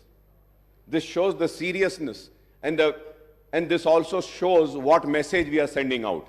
I do not want to go into that, what is that message? People are very intelligent to understand, sir. Sir, when I spoke on the governor's address, I had requested the new government to come up with a white paper on financial implications of the poll promises, guarantees and declaration of Congress, and the time frame proposed by the new government for implementation of all promises, guarantees and declaration. I was expecting that in this white paper. Though that white paper will also be there. I was searching for it, but I couldn't search. So probably next session, I expect that, sir. I understand that the guarantee, declaration and other promises are unconditional without laying down any restrictions on eligibility of the beneficiaries, sir. I am using this word once again, sir, for the record, sir. I understand that all the guarantees declared and other promises are unconditional, without laying down any restrictions on eligibility of the beneficiaries, sir. Sir, I would like to point out a strange coincidence that the Congress, which conceded the demand of separate Telangana state, lost power both at the center and in state when the United Andhra Pradesh was bifurcated and new Telangana state came into existence in June 2014, sir. The BJP-led government took office at the center, then TRS, now BRS, assumed power in the state at that time.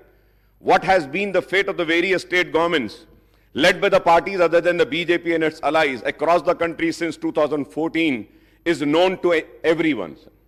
So the Congress government is in different states have suffered equally along with government led by the regional parties in other states in the last 10 years due to discriminatory policies pursued by the central government.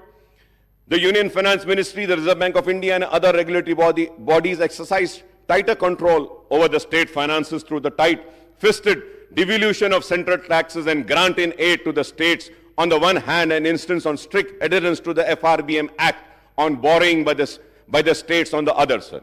The central government effectively reduced the state share and devolution of central taxes by keeping certain taxes and cesses and additional levies outside the purview of devolution, sir.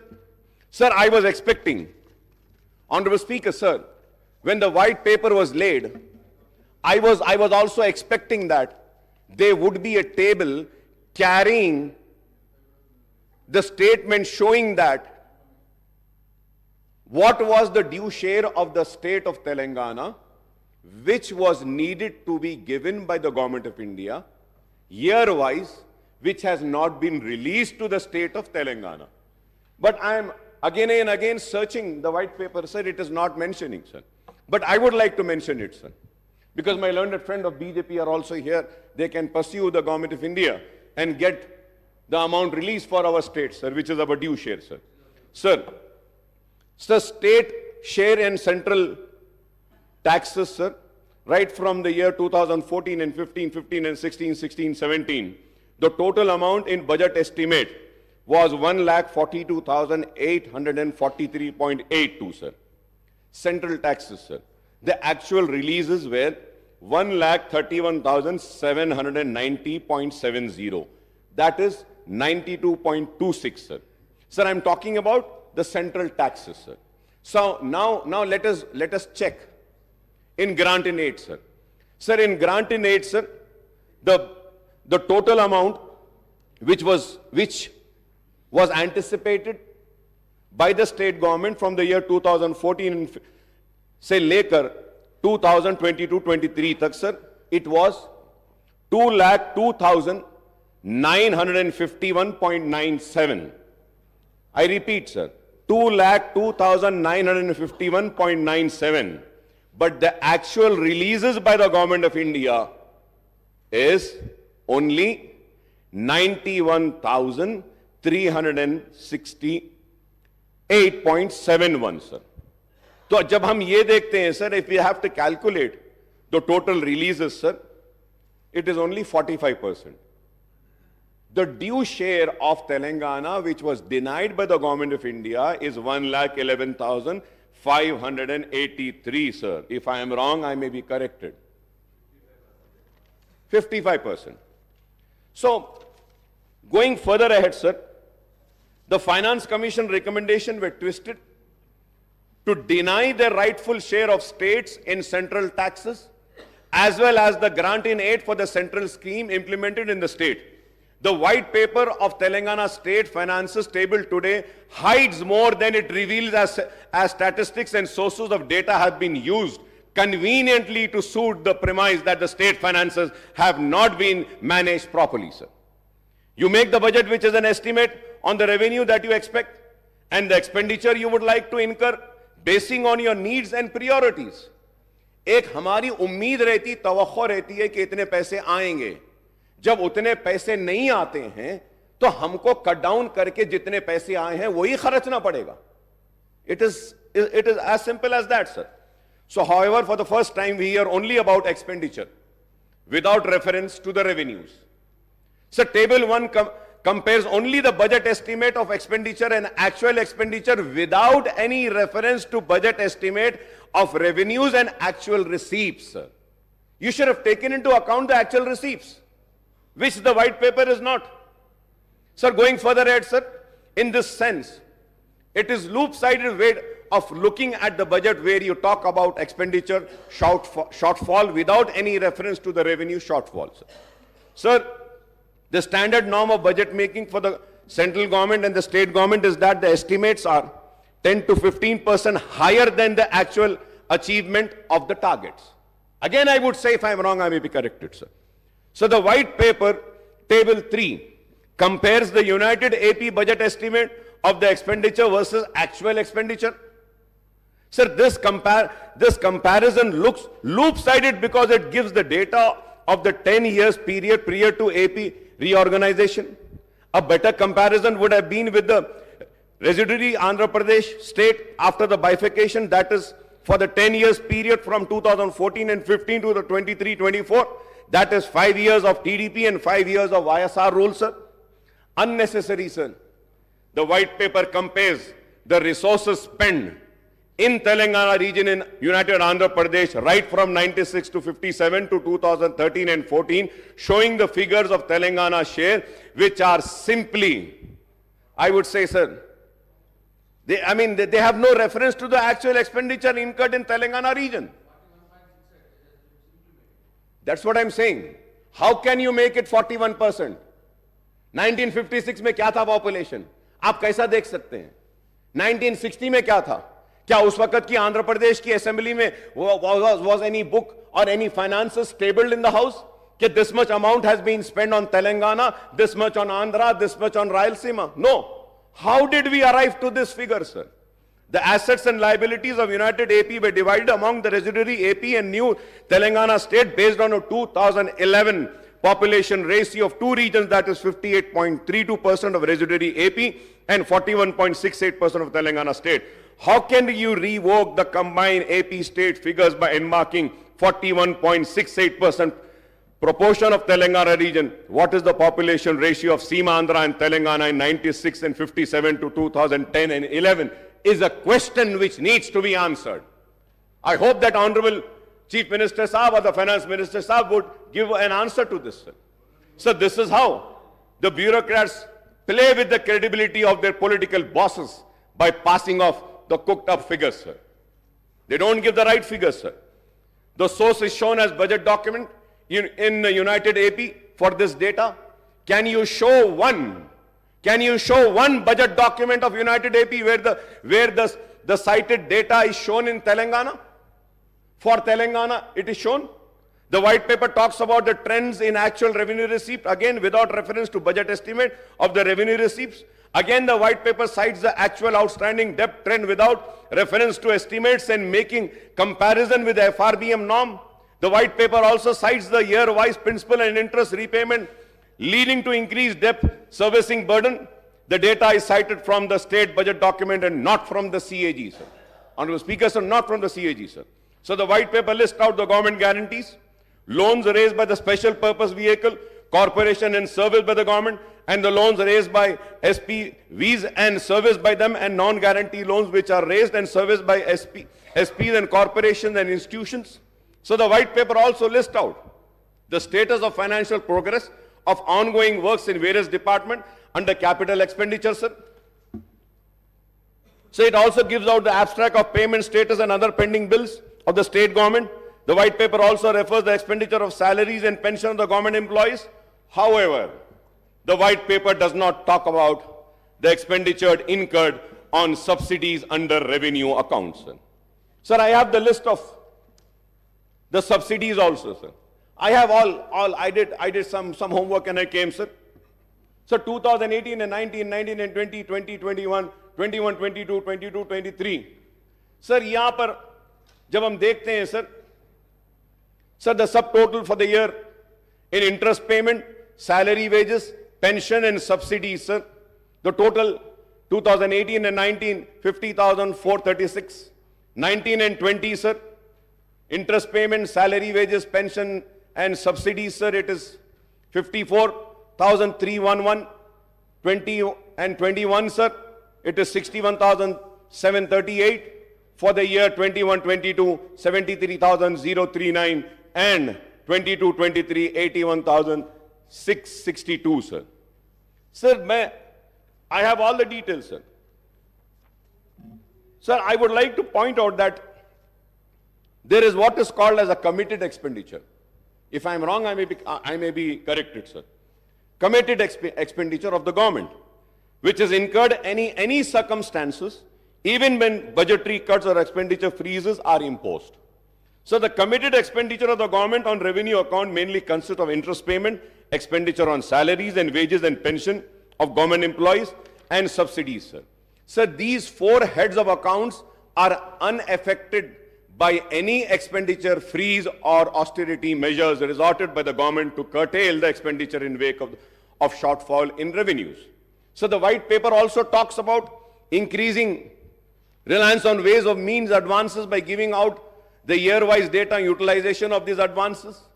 Honorable Speaker, sir, I may point out here that the successive governments in United Andhra Pradesh as well as in residuary Andhra Pradesh and Telangana state after bifurcation have been resorting to ways and means advance overdraft and special drawing limits. The TDP and the Congress government in United Andhra Pradesh and the TRS and BRS government in Telangana and the TDP and YSR governments in the residuary AP have been resorting to the ways and mean advances virtually almost every day of the year except for the bank holidays. Sir. But, sir, I must recall that it was K. Roshaya Saab who had avoided the ways and means advances and overdraft when he served as the state finance minister and later as the chief minister also, sir. So the white paper cites different sources for its data as per its convenience, and these includes finance accounts of CAG, RBI State Finances Report 23-24, budget documents of United Andhra Pradesh, Government of India budget monthly accounts of CGA, Reserve Bank of India, IFMIS portal of Telangana government, Director Works Account Concerned Department, State Finance Department, etc. Sir, however, the figures cited in one table of white paper do not match with another table relating to the same financial year. Example is the table 3 and the table 5. On glaring omission in the white paper is the growth in GSDP and per capita income in Telangana versus United AP and residuary AP, other Indian states and central governments also, sir.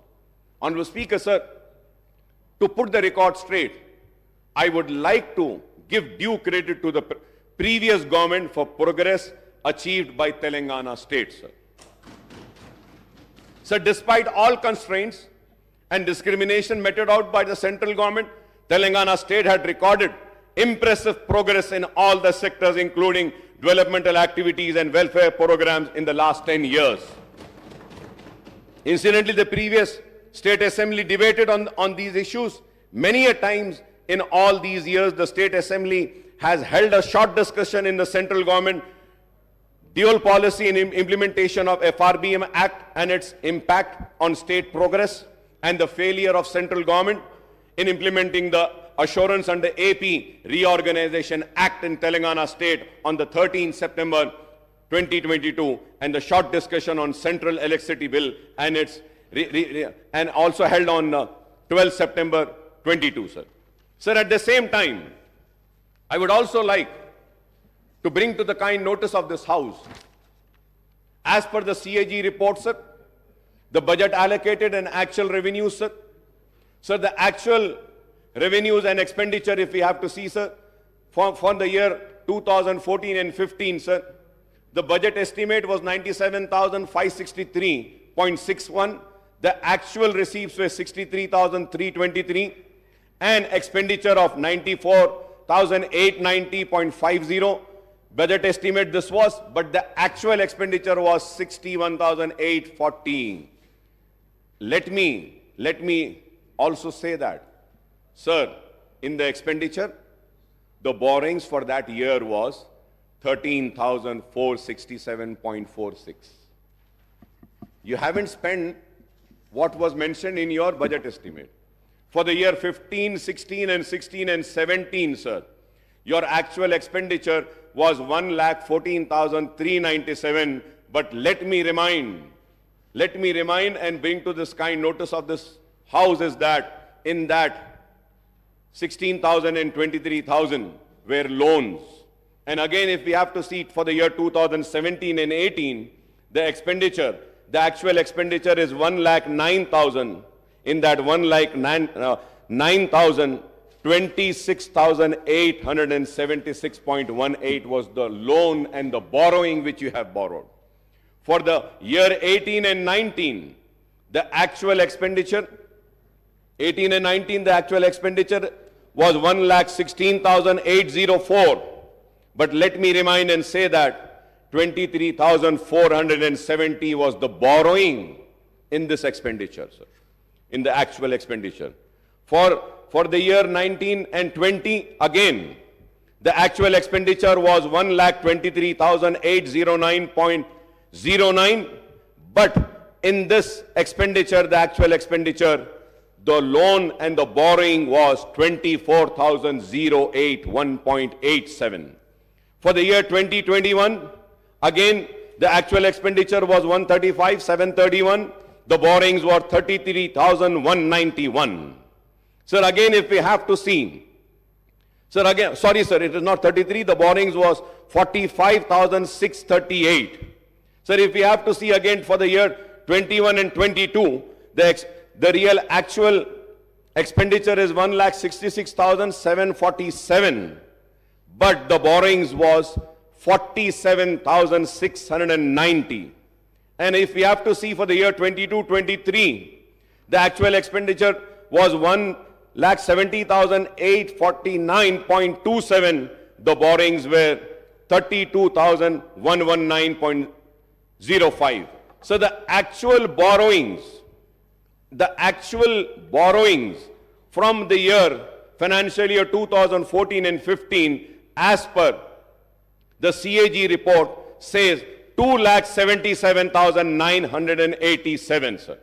So now if we have to again budget estimate agar dekh lete hain, the expected is that for the year, for October 2023, it is 38 lakhs 234.94. तो अगर इसको भी मिला लेते हैं तो 3 लाख चिल्लर कुछ होता है. Sir, going further ahead, sir, during the last session of the Second Assembly on the 6th of August 23, short discussion was held on Telangana state formation, progress achieved in own states, sir, from the Congress side. My friend and Honorable Finance Minister and Deputy Chief Minister Batti Vikrama had participated in the debate and expressed his views on the progress registered in the states since 2014. Everyone knows that under what circumstances the state came into being, and there were apprehensions about its financial viability, as it solely depends on economic activities and revenues generated in Hyderabad metropolitan region. And also let us not forget that we had COVID for 2 years continuous. The world was held, सारी दुनिया रुकी हुई थी, बंद हो गई थी, लेकिन उसके बाद भी हमारे स्टेट में काम हुआ और काम करने की कोशिश हुई. The new state faced many challenges, right from grave power electricity crisis, the distress in farm sector, to the specter of fall in revenues due to bifurcation of lack of resources for taking of welfare schemes on the large scale. I think the state has overcome all these obstacles and hurdles and emerged as a model young state in the country, overtaking the several other bigger states in social and economic indices, sir. Sir, incidentally, the new Finance Minister Saab has released 2 booklets on Telangana economy and Telangana state at a glance on 13th of December, which I have, sir. This book, sir. So this booklet gives the data on the progress achieved by the state since 2002 to 14. Sir, I don't know. अगर ये book गलत थी और white paper सही था, तो या तो इसको रिलीज नहीं करना था या उसको रिलीज नहीं करना था, रोक लेना था. दोनों को रिलीज कर दिए, sir. According to the provisional estimates of Telangana gross state domestic product GSDP at the current prices in 22-23 is rupees 13,13,391 crores, with a growth rate of 16.3%, which is higher than the India's growth rate of 16.1%. So per capita income PCI of Telangana at current prices at 22-23 is rupees 3,12,398, which is rupees 1,40,122, higher than the national per capita income of rupees 1,72,276. So Telangana ranked third. Telangana ranked third among the state and union territories according to the Ministry of Statistics and Program Implementation in per capita income in the country, sir. The sectoral analysis shown that the agriculture and allied sector achieved a growth of 15.8%, the industrial sector clocked a growth of 10% and service sector witnessed a remarkable growth of 20.6% in 22-23, which is again higher than overall India's growth at 17.3%. Sir, the GSDP, Honorable Speaker, sir, the GSDP of Telangana has grown from 5,05,849 crores in 2014 and 15 to rupees 13,13,391 crores in the year 22-23, sir, recording a compound annual growth rate of 12.7%, sir. Similarly, the per capita income of the state has risen from rupees 1,24,104 in 2014 and 15 to rupees 3,12,398 in the year 22-23, registering a CGR of 12.2%. Sir, it again, sir, अब सब बोलेंगे अकबर साहब खड़े रह के वो TRS की तायद कर, मैं तायद नहीं कर रहा हूं साहब, ये बुक पढ़ रहा हूं, मैं बुक पढ़ रहा हूं sir. Third, thanks to this economic growth, the state merchandise exports have risen from rupees 35,444 crores in 2014 and 15 to rupees 91,967 crores in the year 22-23, sir. The services of information technology and IT-enabled services exports have increased from 75,070 crores in 2014 and 15 to rupees 2,41,275 crores in the year 22-23, sir. So the overall export of state have jumped threefold from 1,10,515 crores in 2014 and 15 to rupees 3,33,042 crores in 22-23, sir. So the state social economic growth would not have been possible without substantial investments by way of capital expenditure of the state government.